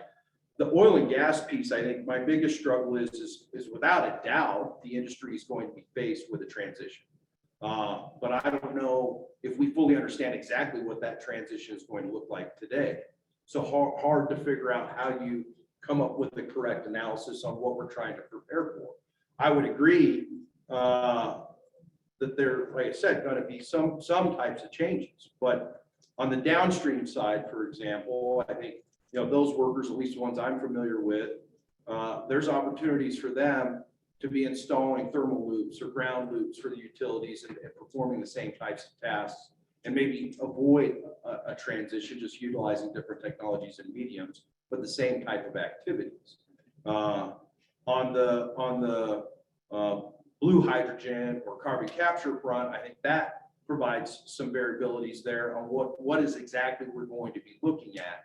And so knowing that we still have a tremendous amount of work to do in the original scope of the just transition, and the amount of funding that's still needed to fully fund it under its current scope is really where my feelings on. One, appreciate everybody's support, or it sounds like for the most part, everybody's support on fully funding and the service that it provides, but I'm very, very concerned about expanding the scope of this. Actually, I'm gonna just skip my turn. Okay, Jonathan. Thanks. Yeah. I just want to echo those concerns about overwhelming an existing office, and to Jordan's point too, I think super valuable to kind of check in with CDLE and get a read from them. I think where I kind of land on this is like, again, I wonder if we're falling into the trap of trying to kind of like create the perfect answer on our own rather than give a recommendation to the legislature. And perhaps it could be as simple as us saying the legislature should consider how to address a just transition in other industries as those industries, see future impacts and, need, adjustments in the future, like whatever, right? But like, I almost wonder if we can't just simply say something like that, where it's, the legislature should also consider, just transition initiatives or efforts for other industries, given, the impacts that are expected to those industries in the coming years or decades or something like that, right? Jonathan, Renee, Michael, S, and then Dominique. And just one last thing is, and to fully fund it, right? Like to fund that, but to fund anything else that the legislature is going to do, because that's our biggest challenge is, we all want to do everything, but that a lot of time costs money. I'm just gonna add, the office already exists to acknowledge EJ disproportionately affected communities, and not including it doesn't prioritize what the office's intention is initially supposed to be. And in my opinion, it does have to include other industries overall, because it prevents all industries, past, present, and future, from being predatory to disproportionately impacted communities. There's a reason that there's been continual exclusion from communities being able to even infiltrate certain sectors as it is. So being able to have just transition funded, to being able to have EJ coalitions and narratives met as a priority is why that office is also supposed to be intended, because climate impacts it out. So it is assessing that those predatory behaviors already exist, and a just transition is needed because these certain communities have always been left from us. So that's why it needs to be in this specific space, in my opinion. Michael? Yeah, I support having just transition in for reasons everyone pretty much articulated. I think just 2 points. One, I think Jonathan kind of hit where I was going, and that's his capacity of putting recommendations to the General Assembly, to the governor, that they can begin to work on and achieve some of the recommendations and objectives that we're trying to put together, put forward, are important. And I think that adding scope at this time, I think I want to do things that are right, not fast. And I look at PUC, I look at what Tyson Industry is working with in their regulatory framework. Agencies are already, APCC, there's already legislation that is calling to reduce gas emissions and gas utilities right now. There's work in the oil industry right now to hit some of our greenhouse gas emission goals. And that work isn't done, right? Like, I think we are here understanding that we're in a clean energy transition, but I want to make sure that the dollars that we have outlined in legislation that passed this session and legislation that you worked on with just transition truly hit the communities that are being impacted. And I will tell you from PSCO, and I think about Hayden, we have a molten salt project that is completely game changer. And we need to ensure that those dollars and future dollars make sure that that community remains whole. I would hate to have an additional scope the thought and the focus leaves those communities that are really transitioning. I mean, we have, by the end of this decade, these facilities are gonna be closed, and I wanna make sure that those workers, those families, are met whole. Fire districts, all of the sales tax revenue dollars that go into support these communities. And I will say, and I think, like, if we were in a different state that was like dragging their feet, we have House Bill 19-1261, economy-wide standards. We have legislation in play that maybe not moving fast enough, but is in play. And I think that if we didn't have agencies already holding utilities, industries, feet to the fire to reduce greenhouse gas emissions. The next bogey, if we be honest, yeah, is gas, right? Like, how do we look at certified natural gas? How do we look at renewable natural gas? How do we look at hydrogen and other technologies? I mean, those are things that we're gonna all have to begin to look at. I just want to, just for the communities that we're talking about, I want to make sure that we're not taking away from those efforts, because to Gary's point, and I'm done. It is a lot of work. Having gone to Comanche and having gone to some of these facilities and having talked with some of our employees, it's real for these folks. I mean, and so I want to make sure that, one, we're getting the appropriate job training skills, with no layoffs, and we're making sure that those communities stay whole. So with that being said, I said all that to say, support the just transition section, but for capacity, and for all the work that we're doing now as a state in the gas and oil industries, I think that I would caution on not adding that scope today. Doesn't mean that we can't, in future entities, look at adding capacity for gas and oil in a different section. Not for the EJ task force recommendations. I think it's too much, and I think we have enough recommendations going to our state agencies and departments. That's a lot. I'm looking at y'all right now. Let's make sure that they have the tools to implement what we're suggesting now, not adding additional. Thanks, Michael. We're gonna go to Dominique, Yui, and then Ian, and then I would like to transition us to a straw poll. And then Gary. So we should certainly check in with CDLE. I know that they get lots of questions about oil and gas at Just Transition already, because we refer them to them all the time. I do agree with Gary that the primary concern is just if we add another thing without funding what they're already trying to do, with limited money, we're not helping anyone. That being said, I think that starting to flag the transition part, of helping the oil and gas workers transition into the clean fuel economy, and how we think about doing that, whether or not that's in the Just Transition or in some other place. It is a little bit of a different story from, the coal industry where things are being shut.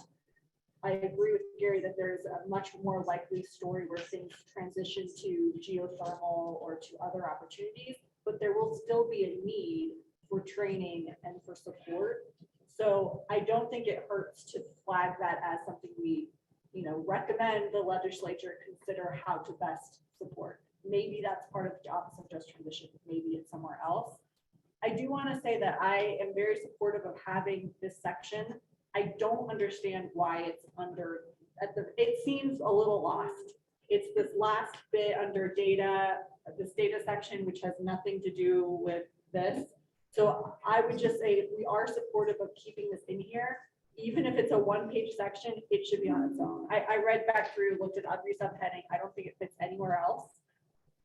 I know it's kind of weird to have as its own thing, but it's weird to bury it, to me.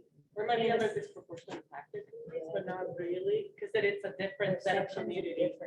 I just think that it's strange to bury it at the end of a long, part H, where it doesn't, none of the other parts have anything to do with this. Thanks, Dominique.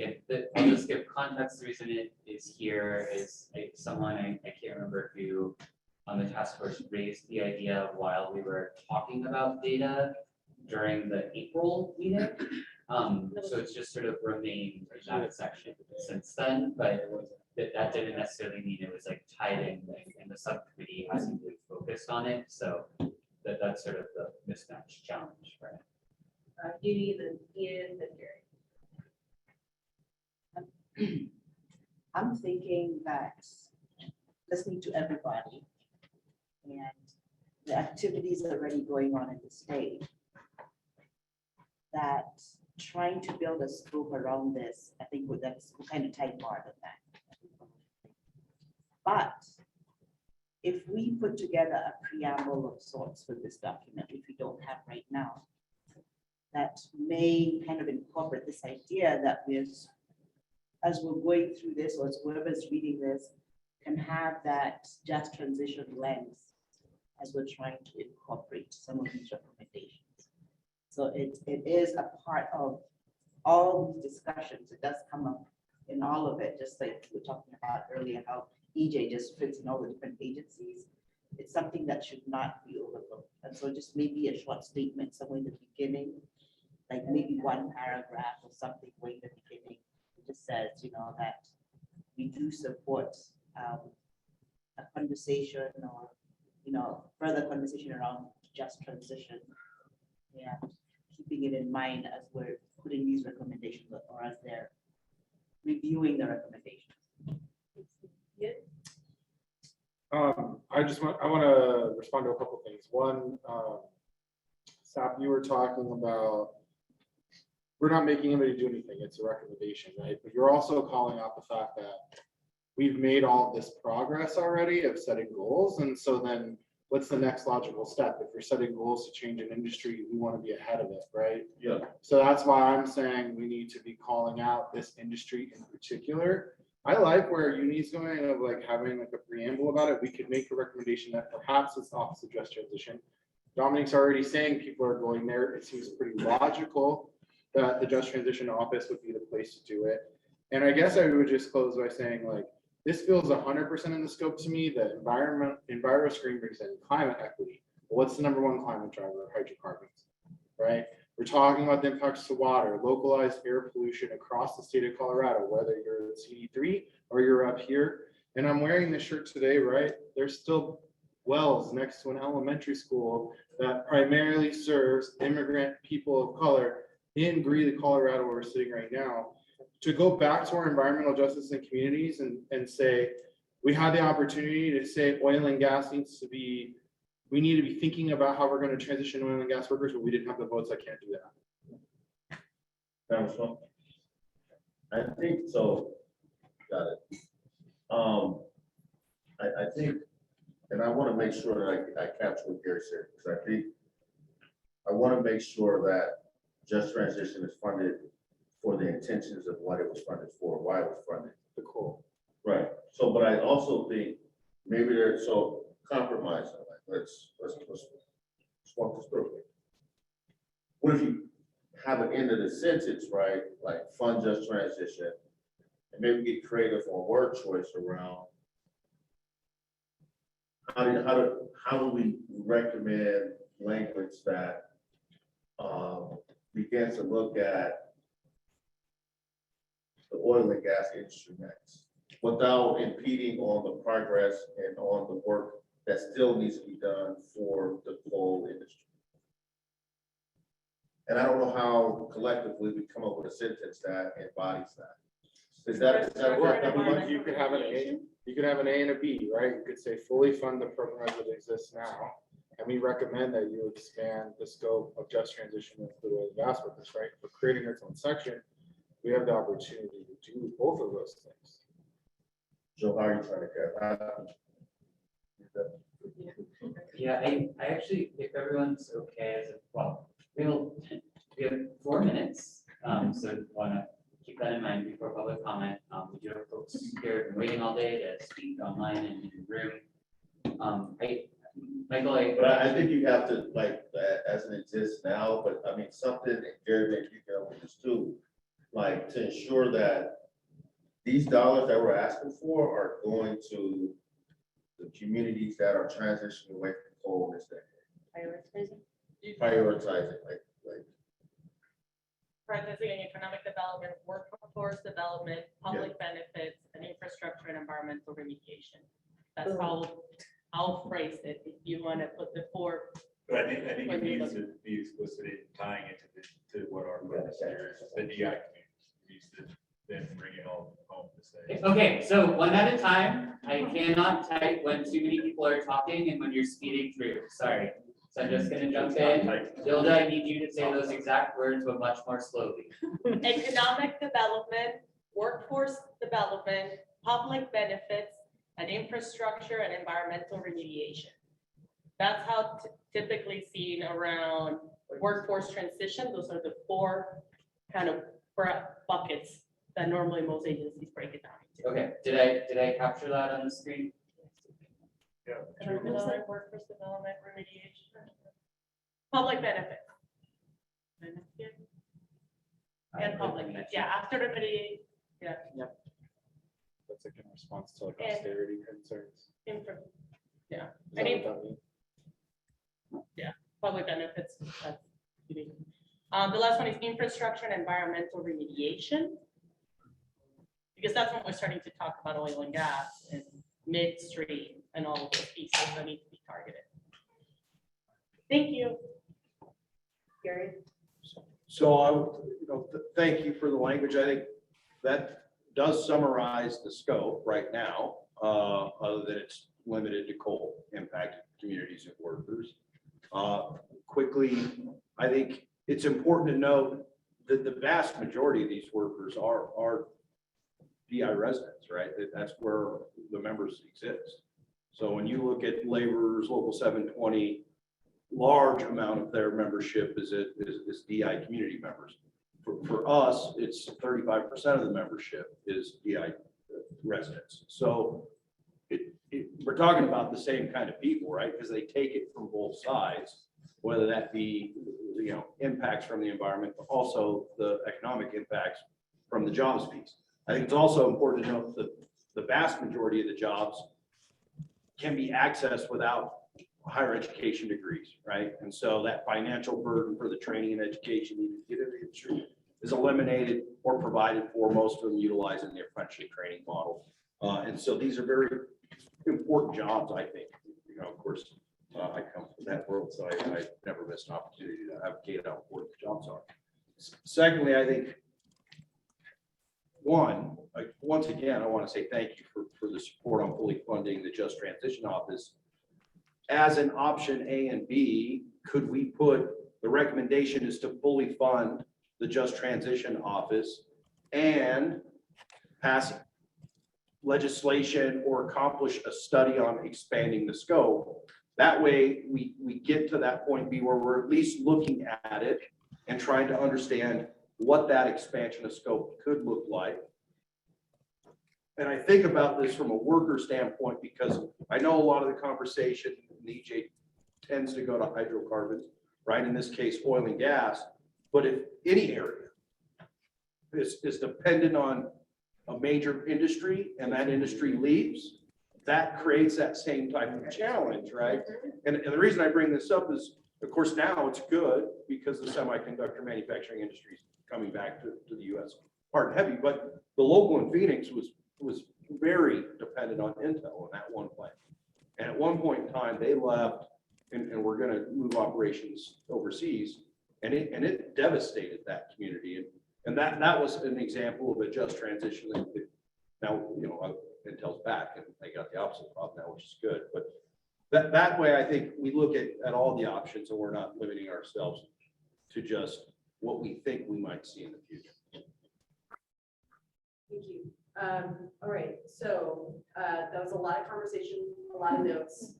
We're going to do a couple quick straw polls. The first being on whether or not this just transition piece should stay in this section. And it's going to be a simple yes or no. So Morgan is going to get that lunch in a moment. And then the other question is going to be whether or not we want to expand the scope beyond what is on the page right now. And I think, Gary, that was the last point that you were kind of elaborating on. So we're going to do a couple of quick straw polls. I also, I know I just said that there was only one homework item for you by Friday, but we welcome any additional language that you definitely want to be in this, like Gilda, you elaborated, you know, Joel captured that, but if there's other language beyond what we talked about here, please do send that to us by Friday, because we will incorporate that again into another draft that we send you next week. Okay, Thank you for capturing that. So, I mean, I just want to make sure staff capture what that last part recommend that legislature. Sorry, no, sorry. no.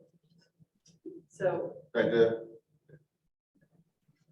all right, we're gonna go ahead and do a straw poll.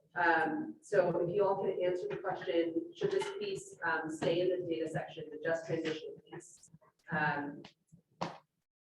And we need 8 more people to vote. Just so you know, I'm gonna abstain. I feel like it's out of my lane and expertise, and without hearing from CPLE, I don't feel comfortable weighing in yet, so just, there'll be less. So, you know. Well, this is just if it's in the data section, right? Yeah, Then whether or not. Then we'll have other more specific ones, but Just like structurally. yeah, does it belong in here or does No, I it can put it weigh in it on separate? there, yeah. I have a quick question. Okay, sorry, I think to Tricia's point, we may need to have a third question of like, do you support this recommendation, staying in the task force recommendations overall, but we can add an abstain. So Morgan will work on teeing that up. So there'll be 3 votes. This one, I guess, presupposes it will stay, but it's just asking us, where should we put it in the document? We heard some alternatives, so we can think through, but so please just go ahead and vote on that. We are over time to get to public comment. We don't want to keep people waiting. We don't have time for discussion. We're just gonna take our prerogative as facilitators and just have you all vote in these 2 points. Okay. So we just need 3 more people to vote on whether or not this should stay in this section. I have a quick question just on that. Does the workforce development imply education? We can't talk about that now. I'm sorry. So this is a good example of what we need to send us in writing before Friday, is wordsmithing edits you would want to make, right? And I know we're over. I didn't see anywhere else to put it. That's why I didn't have a problem with Dominique's suggestion of its own section. Is that a possibility? Yes. So it's just, this is a binary question of, do you want it in this section? Yes. And then if you say no, it's not saying that it's taking it out. It's just saying you want it somewhere else. Okay, we have all of our votes, and we're going to go ahead. We are at 78% no, not in the data section, and 22% yes. Okay.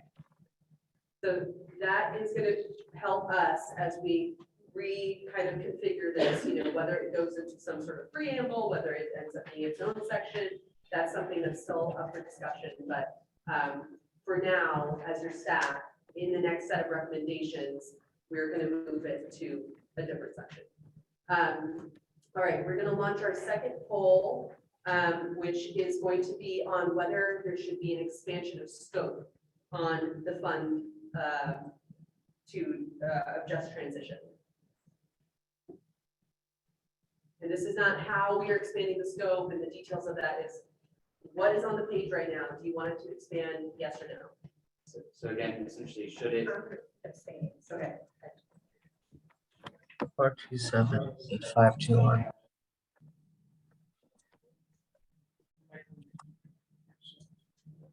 So this is expanding the scope, not study and expansion. So yeah, so the real question is like, should the recommendations like just have what is now this first sentence, which is saying like, just recommending that the legislature should fully fund the program as it stands, which only covers coal. So that would be, so if you vote no, that is what you think, right? Like it should just be the current structure. If you vote yes, you think it should be an expansion beyond that to go to industries other than coal, not yet getting to the discussion we'll need to have in Pueblo about like what that means in practice, right? But you know, that would be adding some variation on this sentence. And Sorry, Jonathan, go ahead. I was gonna say, Joel, to further clarify, I mean, you know, I think what we have that sentence there, you know, am generally on board with. I think, if we want to recommend that the legislature, take a look at expanding the scope, of the state's role in just transition, that's different than expanding the scope of the just transition office, right? And so what you're asking here is, should we expand the scope of what we're looking at and potentially what the task force recommends on quote unquote just transition, not expanding the scope of the just transition office? Is that correct? Yeah, that's right, Jonathan. And maybe a better way to phrase this is like, is there enough desire for some type of expansion beyond the current structure that you all want to dedicate the time to it at the Pueblo meeting, right? Because that's what we need to know as facilitators, is like, do we need to like really do a good job to tee up that conversation, ensure there's space ready to have it? Or are there enough questions raised by the discussion that we don't need to have that discussion? So the exact details of what that expansion looks like, we would need to decide in Pueblo. We're just asking, like, do we need to carve out time on the agenda when we're thinking? Okay, so expanding scope, we need 2 more votes. And if other people are abstaining, please just let us know. Hard to look. Do we have another? Yeah, Yeah, we have one one more, okay. Okay. All right, everyone. We are at 69% yes and 31%. Okay, so 69% of those who voted, 16 people said that we should expand, support expanding the scope of just transition. So thanks for that. And then we are launching our last poll. Hang in there. Please just respond to this. And this is whether or not just transition should stay in the recommendations. We, again, probably should have done this one first. Yeah. The other ones do presuppose it, but it's just generally, if you support this concept, continuing the recommendations. And there is an option to abstain in this vote. If you would like to. Just in the interest of transparency, we may have to abstain on these. I'm trying to talk to my team to understand them better, but we do have open cases that address aspects of just transition. That's all. Right. We are at 72% yes. Comment. The big thing is just saying like, I think Marcia just got on from her car and voted 16% no and 16% abstain, but 68%. All right, 68% of those who voted out of 19 votes have said, yes, they want the just transition recommendations to stay in. Okay, so that gives us a good sense. If you have any other detailed language that you'd like to share with us, please do share it with us by Friday. And we will incorporate that into the updated recommendations. We are going to begin public comment at 5:45. It is 5:41 right now. We are behind schedule. I do want to respect people's time. And what I would like to do during this like 4 or 5 minutes is mostly just transition me and Tyson to the front of the room, so that those folks that are in the back can direct their public comment directly to the coaches.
All right, folks, I know that was not a very long break. I know that we've been powering through today, so thank you all so much for all of your patience. I do want to welcome everybody to the public comment period for the Environmental Justice Action Task Force's 6th meeting.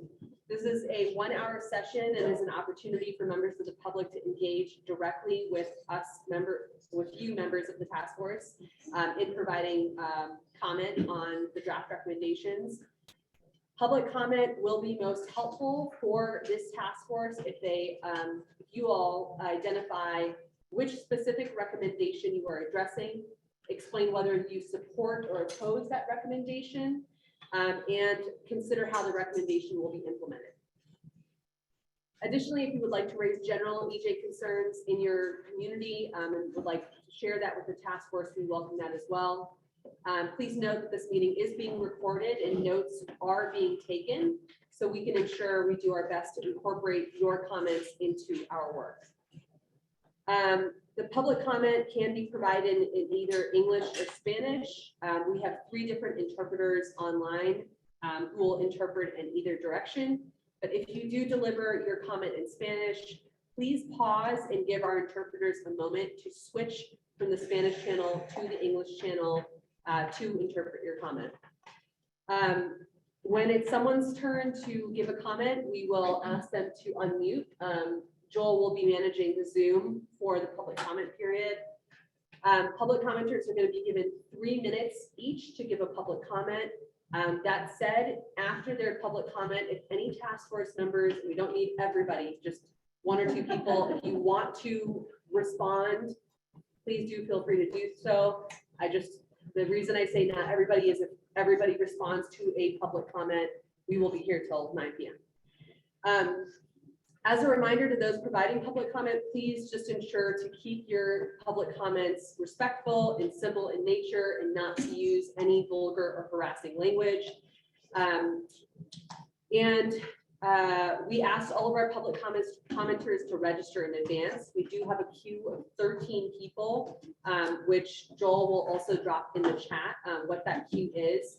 And if anybody that's not in the queue wants to provide public comment and you want to add yourself to the queue, we'll go ahead and do that. And you'll provide public comment towards the end. Lastly, if you are providing public comment at this, and this is outside of your work duties, you are eligible to receive compensation of a $45 gift card. If you are here in person to receive if you are here in person or online, you're eligible for this gift card. If you're here in person, there's a sign-up sheet outside, and we can bring it inside. I'll put it right here. But you would just need to put your name and your address on that, your email address on that sign-in sheet. For those that are providing public comment virtually, the information that we need from you in order to give you a gift card is your name, your full name, and your email address. That needs to be emailed to cdphe_ej@state.co.us. And it would be ideal if you emailed us with the words participation incentive in the subject line. Joel will put all of that information in the Zoom chat, so you all have that. Okay, so I'm going to turn it over at this time to our co-chairs, Tyson Johnson and Ian Sequoia, to go ahead and call on our public commenters and to dialogue with them. I'm going to be doing a screen share of the timer, and Joel will be managing the Zooms. You can see the timer on there. We'll see it once we grab them. Yeah. Yeah. Yes. It'll be up there. All right, the first person we have on the list is Amy Petrie-Hill with Mental Health and Inclusion Ministries. Virtual. Yeah, and I do not see Ms. Petrie-Hill in the Zoom, so I'm not sure she's with us. Okay, Katara Podrola, what is familiar about that?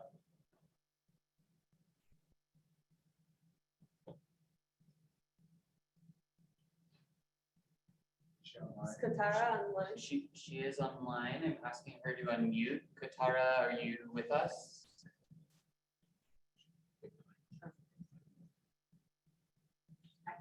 Nicole, she stepped away for a moment, so let's just move her back to the bottom. We have a Lucy with no last name with CRMS Environmental Club. Hi. Go ahead. Awesome. Thank you. Hi, I'm Lucy and I'm a high schooler from Carbondale, Colorado. I'd like to thank the task force members and all the supporting staff for holding this meeting today.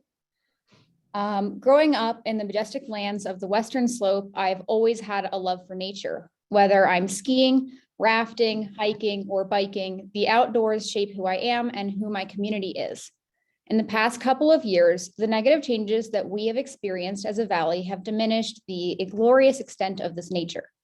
Whether it's decreased snowpack that is causing drought, forest fires that ruin air quality and natural ecosystems each summer, or the general heat waves, Colorado weather has not been what it once was.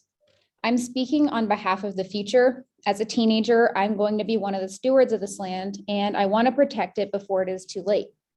I'm also speaking on behalf of current Colorado residents. I've lived here my entire life in this valley.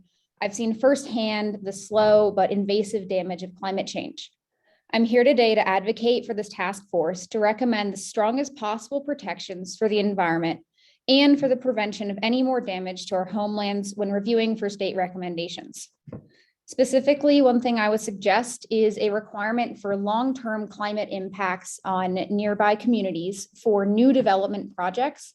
Environmental impact studies in land use applications only study the environmental consequences, but I believe that they should also include a study on how development and will impact already existing communities to ensure that the quality of life is not hurt by new development. Although I don't live in a disproportionately impacted community, I will wholeheartedly support any legislature that corrects these imbalances. I'm not the only person who enjoys the beauty of Colorado, and I want a government that supports universal equality. Thank you so much for your time and consideration. Please remember that the changes we make now in the government will affect not only today's Colorado, but the futures. Have a nice evening. Thank you very much, Lucy. Are there any comments from task force members? Well, Yeah, thank you so much for making a comment. Really appreciate it. As a steward of our land, it is so important to have comments like that, and really appreciate your civic participation. It's definitely really appreciated, and that is why we're here. I think many of us, and at some point in our life, we ask ourselves, how can we change or be stewards for our land, and being able to think about the next generations to come when it comes to workers, when it comes to kids, when it comes to our health. So just wanted to really appreciate your comment. Thank you. Anyone else?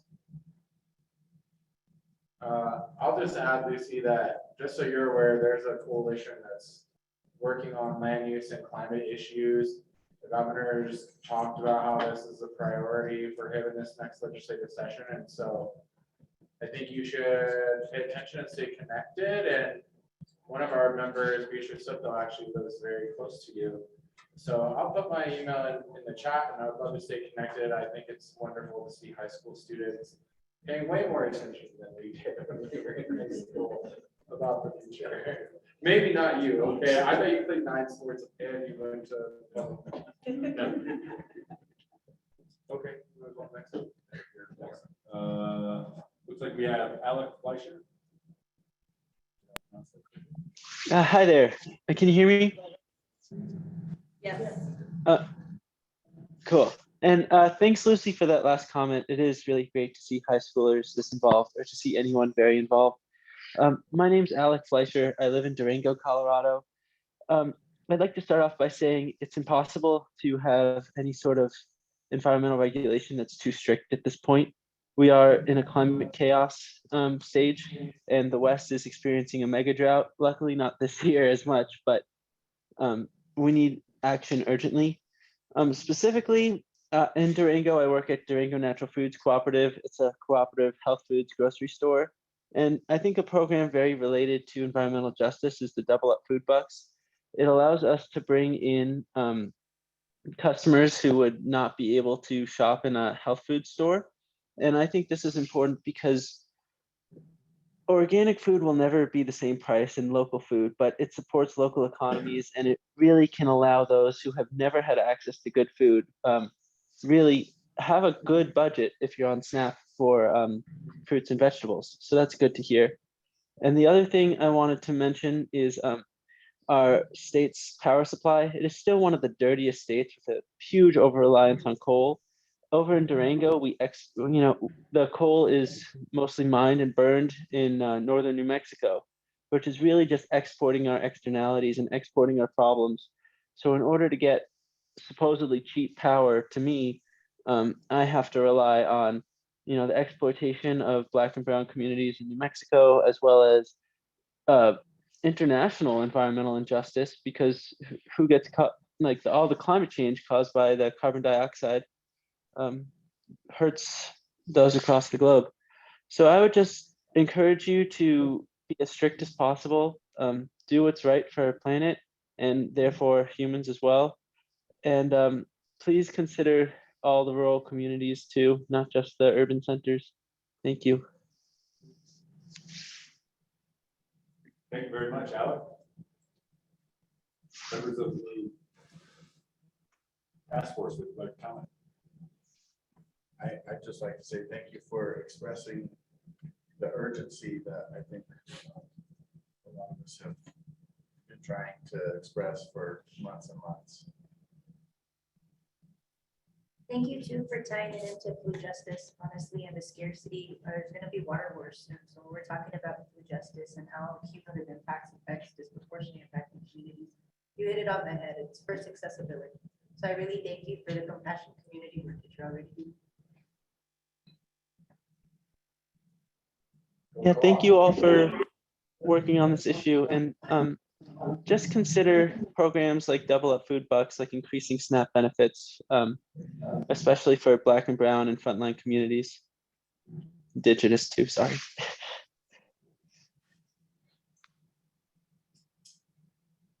Okay, we'll move on to Aiden Berry. Oh, can you hear me? Yes, we can. Great. Thank you all for hosting this comment and for doing the great work that you're doing. My name is Aiden Berry. I'm a lifetime resident of Carbondale, Colorado, and speaking as a community member from the Roaring Fork Valley. Many people think of the Roaring Fork Valley as home to beautiful outdoors, thriving tourism economy, and large amounts of wealth. However, the valley is also home to disproportionately impacted communities and the systemic oppression that comes with that. These communities who are disproportionately impacted lay the groundwork for the Roaring Fork Valley to be the tourist destination that it is. In order to accommodate the tourism industry, workers are forced to drive the length of the valley along Highway 82 every day. This constant traffic creates smog that lingers in the valley throughout the day. However, it's this disproportionately impacted communities who feel the brunt of that pollution, isolated in residential areas along the highway corridor. Recently, the Lake Christine and Grizzly Creek fires highlighted the drastic lack of emergency and evacuation communication with Spanish-speaking communities. And the fires spread into residential areas Latinx people may not have been given the chance to prepare. Moreover, the fire's aftermath further emphasized the extent to which disproportionately impacted communities are pushed into residential areas that are especially prone to environmental catastrophe, often without the resources to navigate those disaster situations. The Environmental Justice Task Force should prioritize creating emergency readiness and evacuation procedures that are accessible to all disproportionately impacted communities. Additionally, the task force should conduct a holistic equity analysis prior to any new development, an analysis that takes into account the total effect of the development on disproportionately impacted communities. These analyses should be solely used for the benefit of disproportionately impacted communities, especially when affordable housing and transportation are involved. I urge the Environmental Justice Task Force to adopt the strictest regulations possible recognizing that there are disproportionately impacted communities in every region of Colorado. Whether they are obvious to the naked eye, the issues facing disproportionately impacted communities require diligent and immediate attention. Thank you. Questions, comments?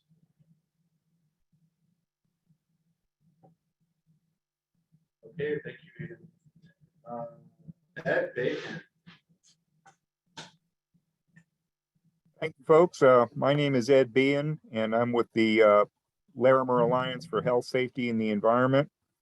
And I'm looking at the scope of everything that you all are working on, and this goes way beyond some of the things that we have focused on, which is primarily regulation of oil and gas activity in northern Colorado.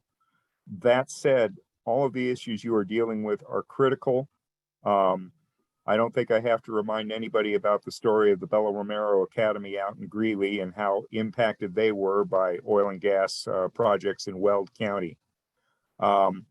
Something that I think gets lost by the regulatory agencies, which I think your task force can deal with, is the notion that the extent of the impact of oil and gas activity on any community goes way beyond a 2,000-foot setback. It's in the atmosphere. The kind of weather conditions that we're dealing with take that stuff far and wide. And those of you who are talking from the Western Slope, I think probably know this better than anybody else, how extensive that can be, even in a rural area. So I want to commend you all and stay focused on that. Something else that I see you all dealing with that I think is a critical issue. Regulation is frequently resisted by the oil and gas industry, talking about the jobs that they provide, the livelihood that they provide. And I don't want to downplay the importance of the fact that an awful lot of people who aren't necessarily making millions of dollars have worked in that industry in good faith for a long time. And the idea of a just transition for those folks to other elements of the economy, and in particular for any kind of transition of their skills into an expanding green energy system is critical. So I'm hoping that the Just Transition Office at the state level can be revisited by the state legislature and funded with that in mind, because this doesn't have to be a zero-sum game for people, which is frequently how the industry would portray it. I think that we can make that transition and we don't have to leave people in the dust to do it. Thank you all, and thank you for the work you're doing.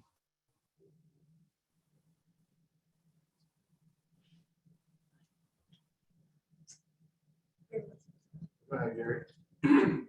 So just wanted to say thank you. Appreciate you taking the time to make the comments this evening and thinking about the many workers in the various industries that, like you said, are now making millions of dollars and get rich. They're just trying to do their best to get a paycheck, feed their family, and serve their community. So thank you very much for your time. Yeah, thank you so much for your time. As a daughter of somebody who used to work in the oil and gas industry and led our family through that for so long, I think transitions are so important in this space, because if you don't have another alternative, make it means, and there's a transition that's going to happen naturally as we're transitioning into renewables. I want to make sure that people are well taken care of their families and stuff for transition in this space. But thank you so much. Just as a note, there's two of us wearing their still at Bella Romero shirts right now. So we're right there in spirit with you about being justice.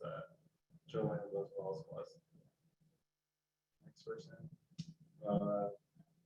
Chantel Hope.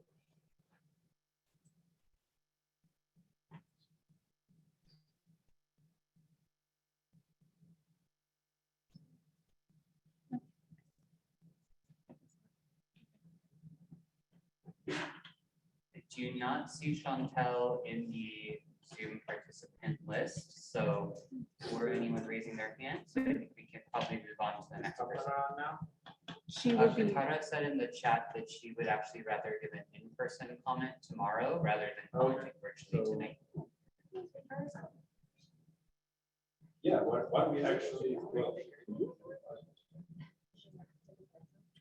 All right, so it looks like we have Grace and Voorhees.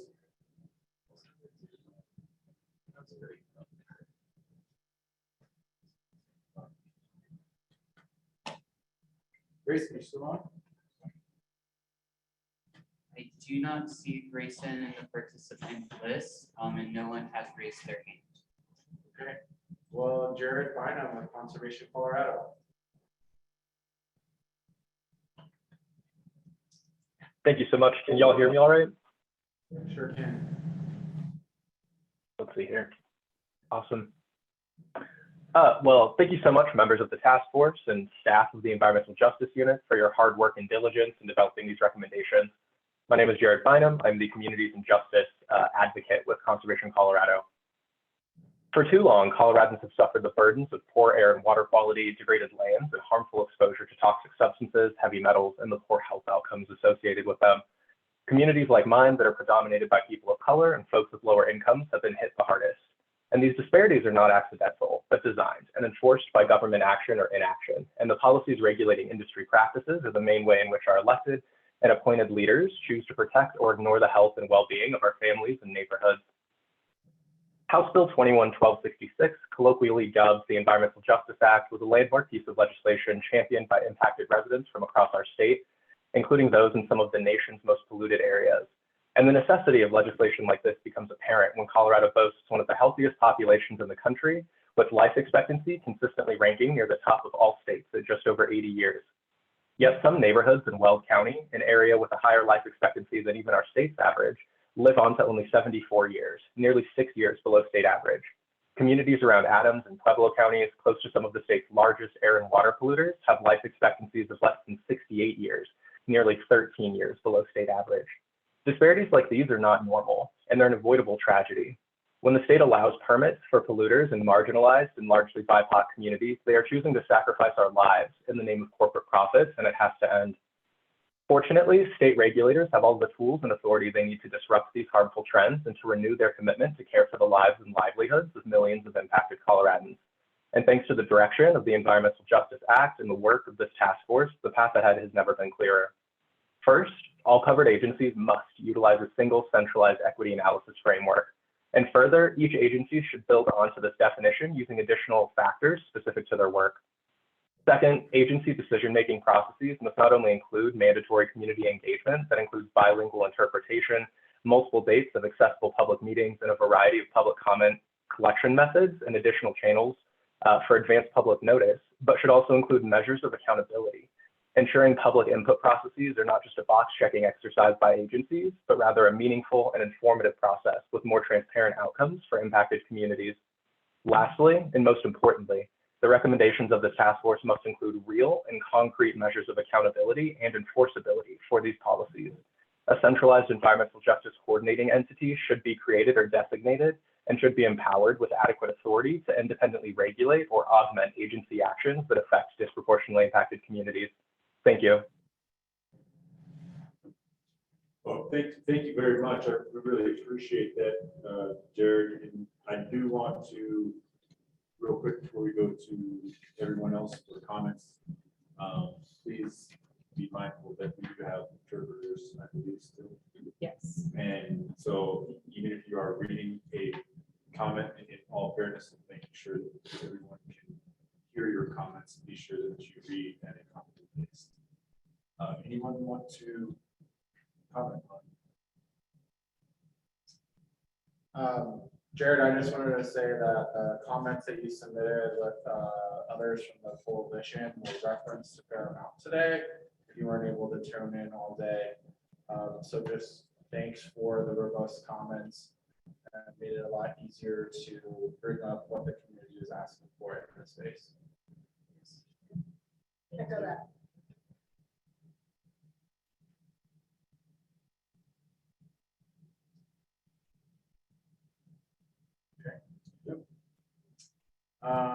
In person, Nicole Maris. Hey, Welcome. thank you so much. So I actually met Ian yesterday and learned about this for the first time. So I'm like really excited to be here, thankful to to be allowed to have the spot for a few minutes. I'm here as a member of the Climate Reality Project, Northern Colorado chapter, pretty new still to the movement though. We are, for those of us that don't know about us too much, we're just a volunteer organization that advocates for state and local actions and policies to move to a greener, more equitable future. Recently, the mission of Climate Reality Project has shifted more toward the environmental justice portion of things. So in that respect, I'm really excited to see this task force and see the work that's being done here as it relates to what we're doing with the Climate Reality Project. But why is this really important to me? So I'm the mom of 3 young boys, and I don't think many of us have to go much further than that to understand why environmental justice is so important. Because we all accept and understand that every child should be able to play outside, breathe clean air, and drink clean water, right? But I'm also the mom of 2 boys who were adopted out of the foster care system. Those 2 young boys were born, they were both born highly addicted to drugs, heroin, crack, cocaine, you name it. And it was pretty tough. It was a pretty tough period of time. We were lucky enough to have had those boys placed with us pretty much from birth. My oldest came to us at 2 months, but the other one from birth. But watching them suffer the withdrawals that grown men and women cannot handle, literally cannot handle, was the hardest thing I've ever done. The feeling of helplessness as I watched my innocent babies endure those incapacitating pain was agonizing. And while we were lucky enough to bring those babies home and eventually adopt them, I couldn't stop thinking to myself, what makes them, or my biological son, any different from any other child in the world? And this was just one layer of disadvantage that they experienced. And they'll have impacts from this. That was without their knowledge or consent. And then I think about that as just a microcosm of the many layers of injustice that people face, children face daily, including the environmental justice injuries that so many will face despite not having the privilege or having contributed to those problems. So what I hope to see from this workforce is, first of all, the prioritization of laws and programs that support the most vulnerable in our communities, especially the children. Number 2, I would love to see partnerships with local volunteer-led organizations that will be well connected to those specific needs of the communities that they serve. They're going to know the best. I think we all know that. And then 3rd, outreach and education and how to advocate and organize, especially in the face of projects with long-term impacts. Something that comes to mind is some of you or all of you may be familiar with the Guanella cap that's, being, the application is being processed as we speak. That's going to install 446 wells in Weld County and 4,400 homes within a mile of those wells. So we'll have a significant impact on the health and well-being of the children that live in those homes.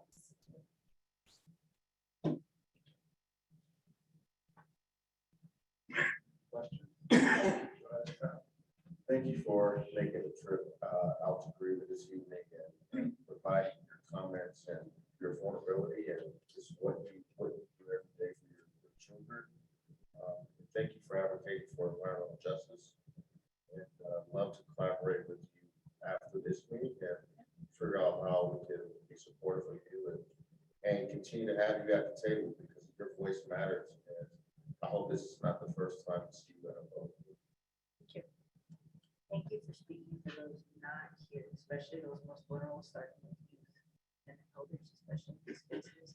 And even up to Bar Lake, they're about to frack Bar Lake too. So I think it's Warbler Oil and Gas. So be really mindful that it stretches and connects all of Colorado. That's South Platte River, that's a whole river basin space. When you think about, like, I'm sorry, if I could just respond to that. Absolutely. You think about, so I worked for years at a college in Orlando, and we had a CARE program. It was like continuous assessment in responsive engagement. It's what CARE stands, for. But this is about addressing the barriers to learning and education for those most vulnerable. And usually it was, we would really kind of like dig underneath and find that people were working 3 jobs, food insecurity, housing insecurity, time was, or caring for parents, caring for kids. I think about environmental justice as we really need to wrap our arms around those people that are facing that kind of stuff, because what they lack is the resources, and that's often time, it's money. They don't know how, they don't know how to bring their voice to the table. And so, you know, that's something that I would love to see coming out of this task force, is how we can really just kind of go and create that foundation and that support for those people. But otherwise, it's really hard. You know, it's like, you think of like Maslow's hierarchy. You know, how do you meet that highest need if you can't even get food on the table? Or you don't have time because you're working multiple jobs, things like that. So anyways, that's my like little add-on. I appreciate those comments, Nicole. I think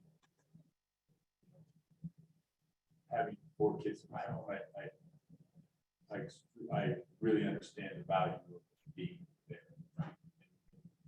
We talk about the communities that we're here to represent, that we're here to help protect. That's a huge piece of it. Is their ability to be there for their children, to nurture their children on the right path. Because as you know, it doesn't take much for a child to stray.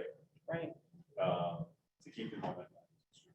So that's something that's always on the top of my mind. It's a lot of the conversations that I've had with folks in the Black and brown communities is the opportunities. How do you create those opportunities? How do you do so? Does not affect their health. Does improve the environment they live in from today going forward. So those conversations. Yeah, I want to say, like, awesome, your first time, you got it out of the way. Like, there's so many things to come talk about. But I just really want to say that, like, in my experience in the community, in the environmental justice community in Colorado, so often there's so many issues and we're all trying to cover some of it. And so, like, your ability to jump in and do it the next day, I feel like is a lot of what we do. So just thank you for being an ally and just showing up right away. Yeah, thank you. Yeah, I appreciate what you guys are all doing. This is amazing. Yeah, it really is. Awesome, thank you. Thank you.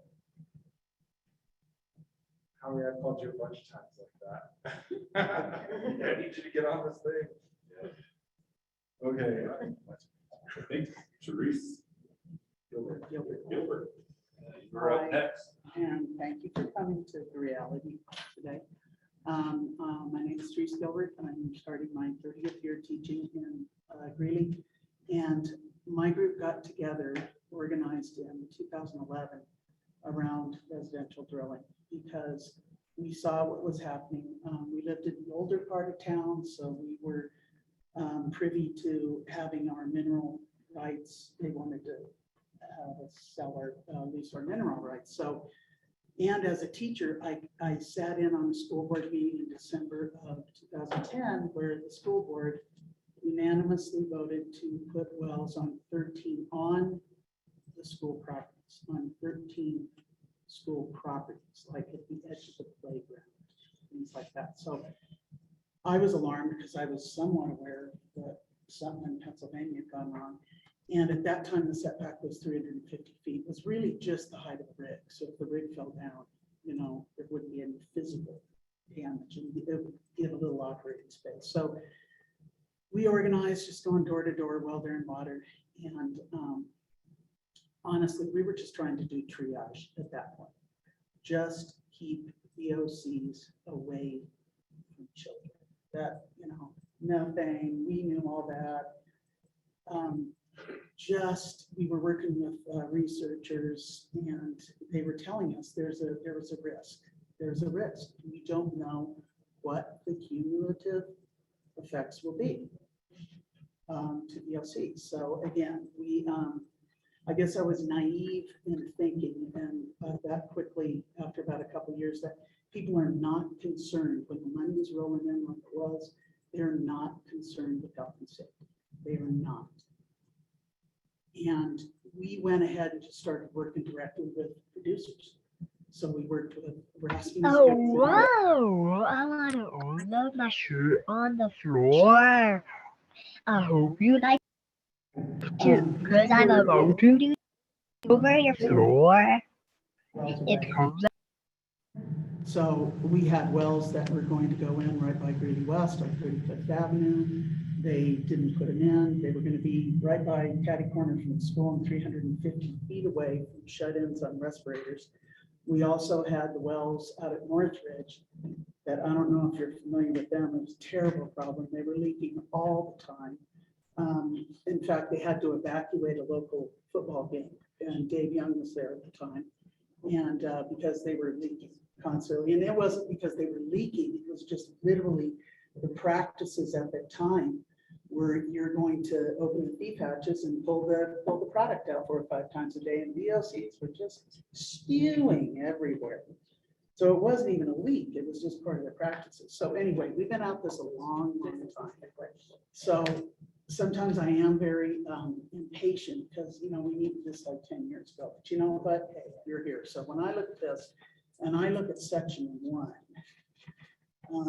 an environmental justice coordinating entity, that is what we needed. I would be on the phone to Matt Lepore, then on the phone to the school board member.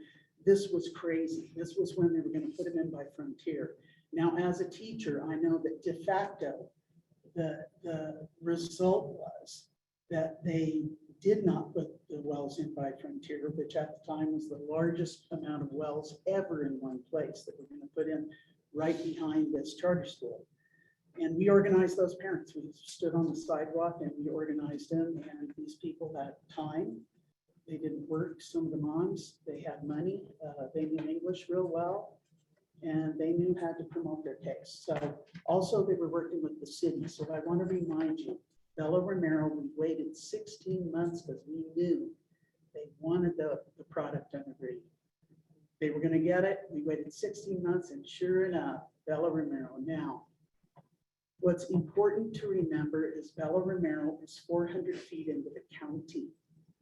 Extraction knew this. They would not be dealing with the city anymore or any regulator from Greeley. They were going to be dealing with the Weld County commissioners.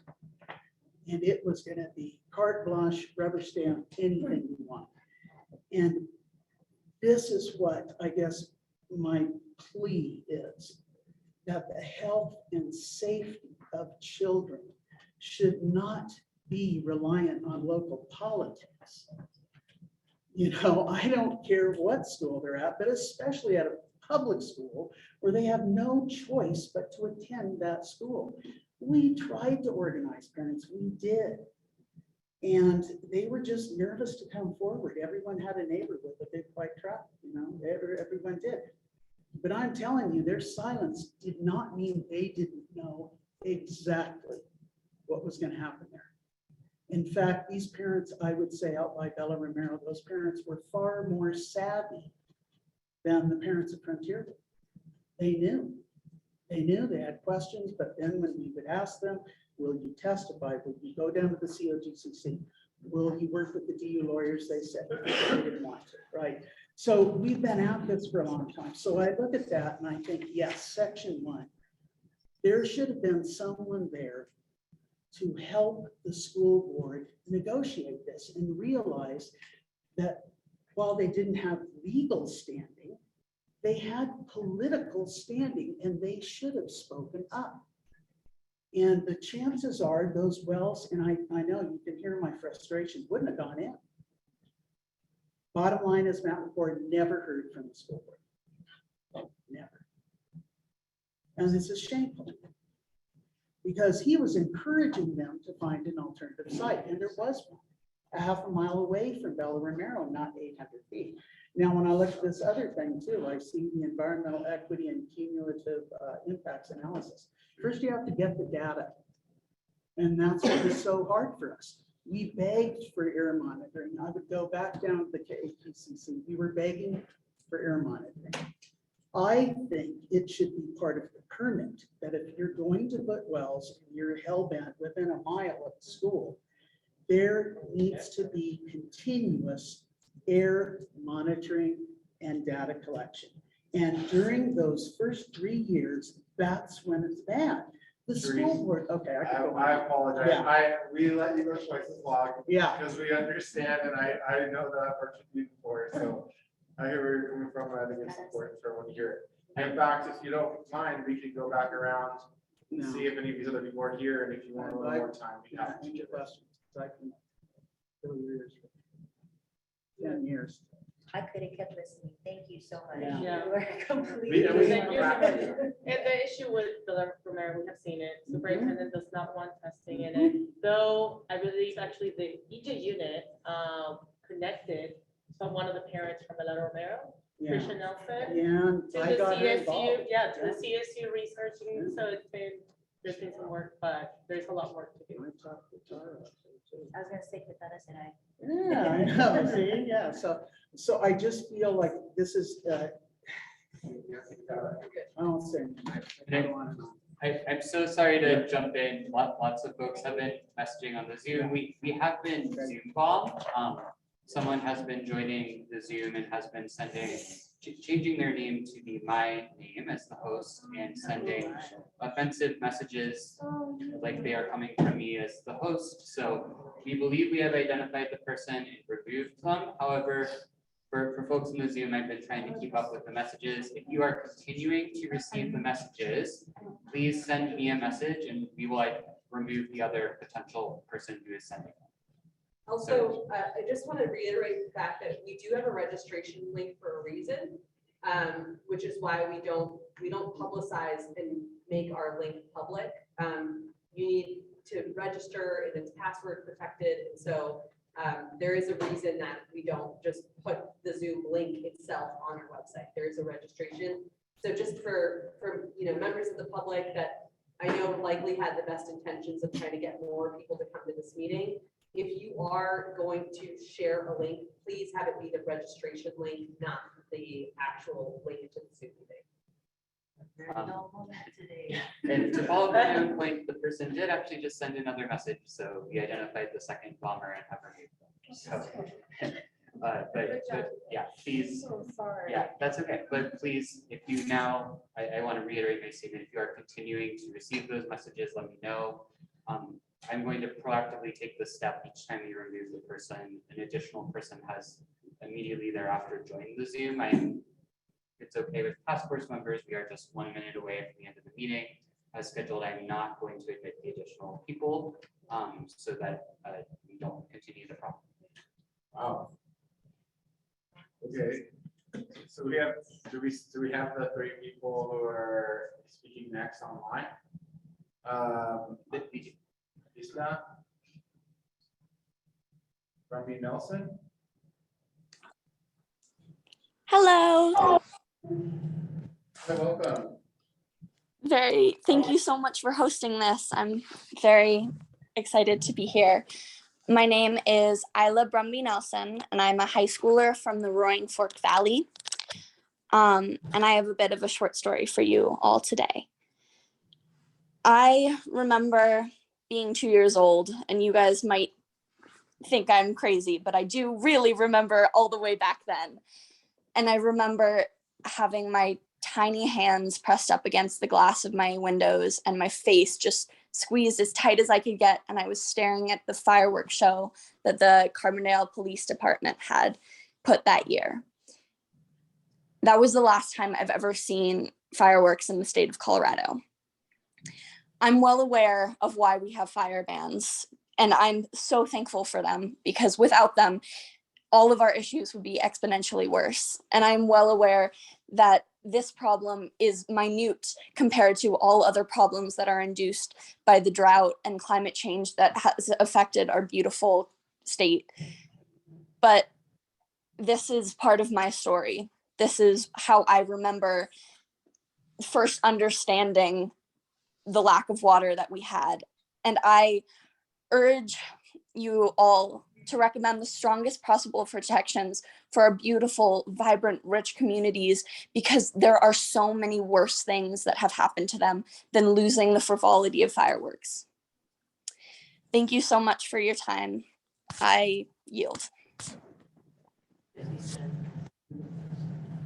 Thank you. Thank you so That was much. great. That was You fantastic. inspire us. Thank you so much for joining us. That was, we need to hear from the next generation of leaders. From the way you speak, it sounds like you're going to be one of them. So congratulations on that.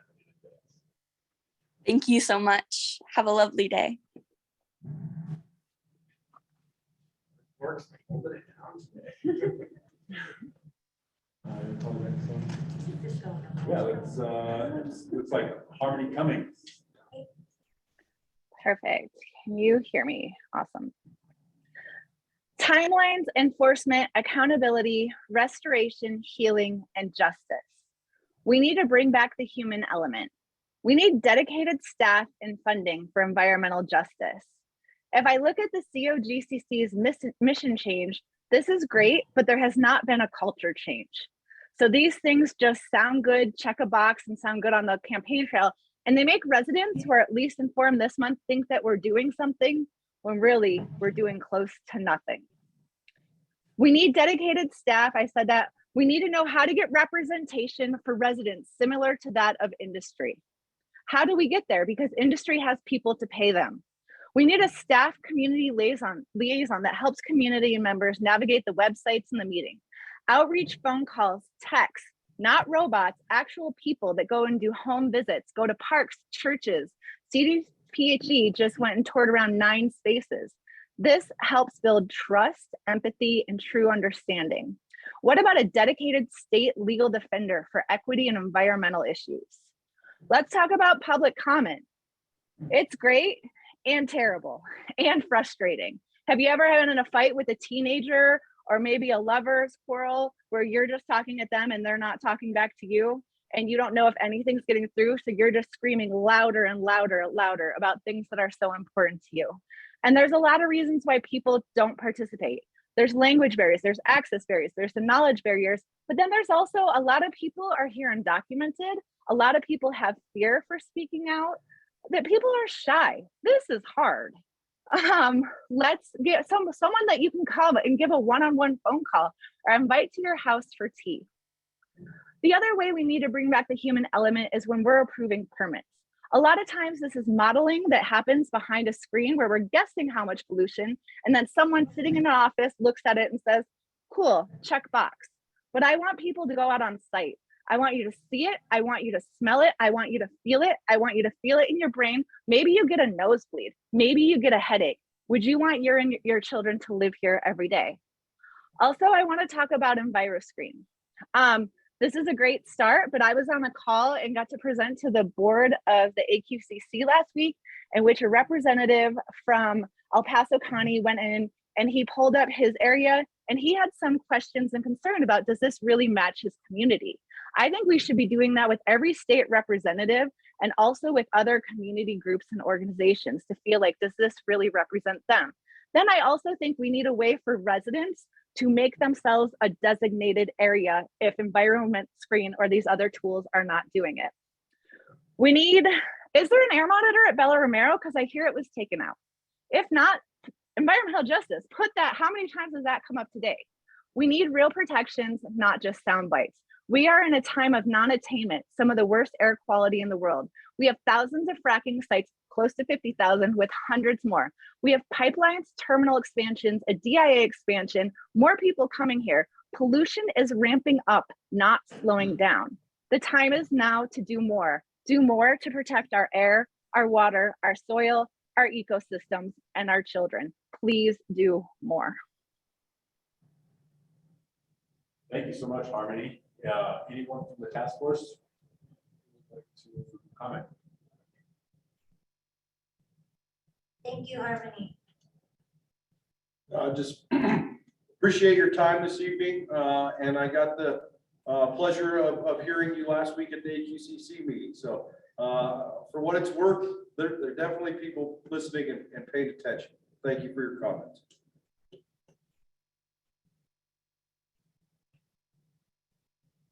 We appreciate hearing from you, Harmony. You always come with the fire and are very good at expressing the urgency that a lot of us are feeling. So yeah, just thanks again.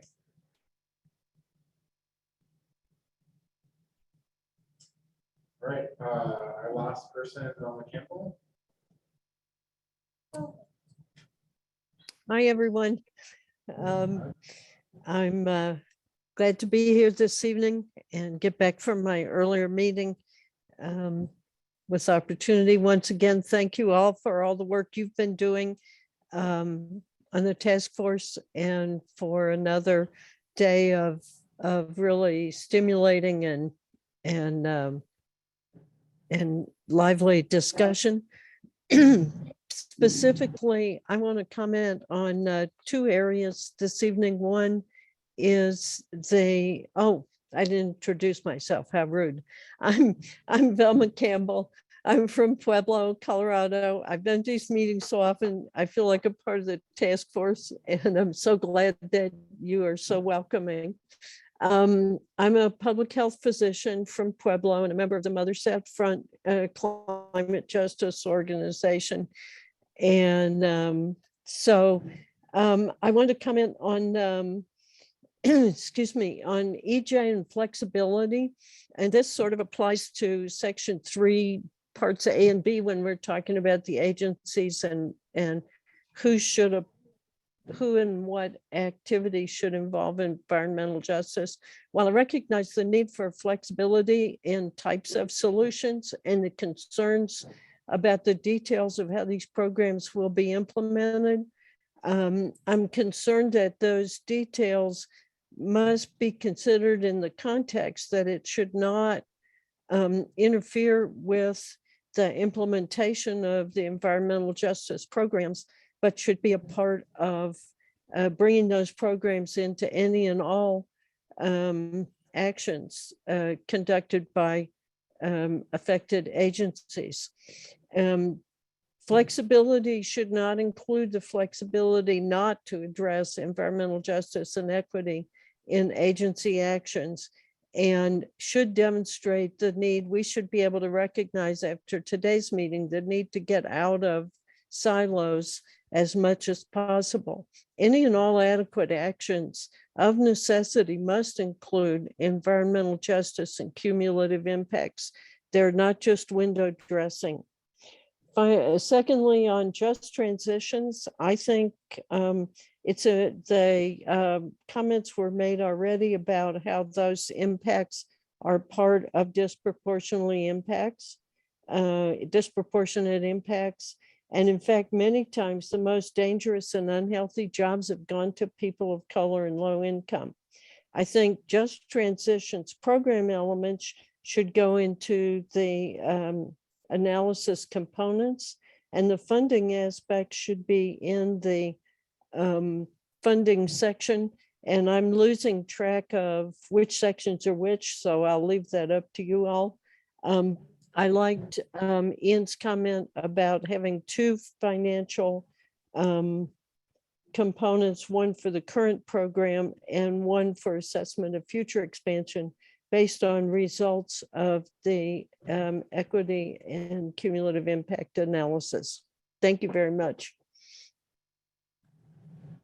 Well, thank you as always, Velma. We do really appreciate the very specific comments. I think those are much easier for us to really implement and or debate over during our conversation. So thank you for being specific. Yeah, Velma, thank you so much. I will say you did not even need introduction. It's true. You're like the adopted member of the EJ Task Force. You did it every meeting, and really appreciate your comment and getting into the details of like specific items that you want us to address. So we're not kind of rehashing previous issues that we have talked about, but really can get into making and incorporating all those edits into it. So thank you so much. We appreciate it. Thanks, Thank you, Velma. Velma. We always appreciate you being so engaged and again, like people have said, providing such specific comments on our recommendations. It makes it, very useful.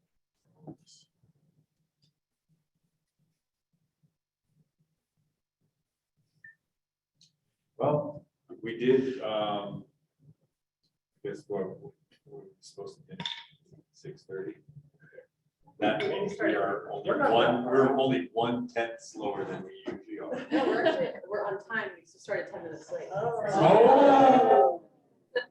Well, at risk of messing that up, I know,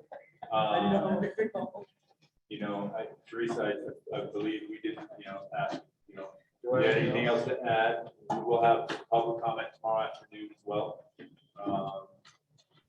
But I want to make sure Rick said that, because we cut you off there.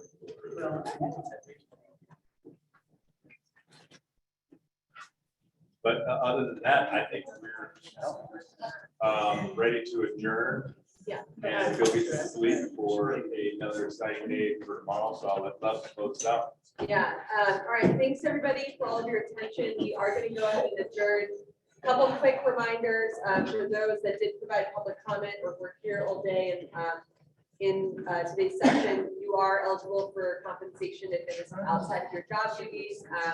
And so please feel free to email us your full name and email address, if you haven't done that already. Thank you so much to our interpreters for interpreting every word of this meeting into Spanish.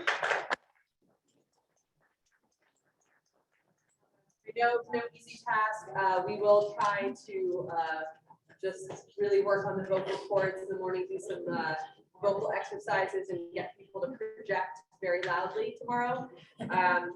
And we will see our task force members back here. Breakfast will be served at 8 a.m. and the meeting will begin at 8:45. So and we're gonna have a pretty nice spread from what I hear. Even better than today. You know, all the people still listening today, it's gonna be even better tomorrow. So we'll see everybody at 8 a.m. tomorrow morning. Thank you. Thanks all. Thank you for going through all the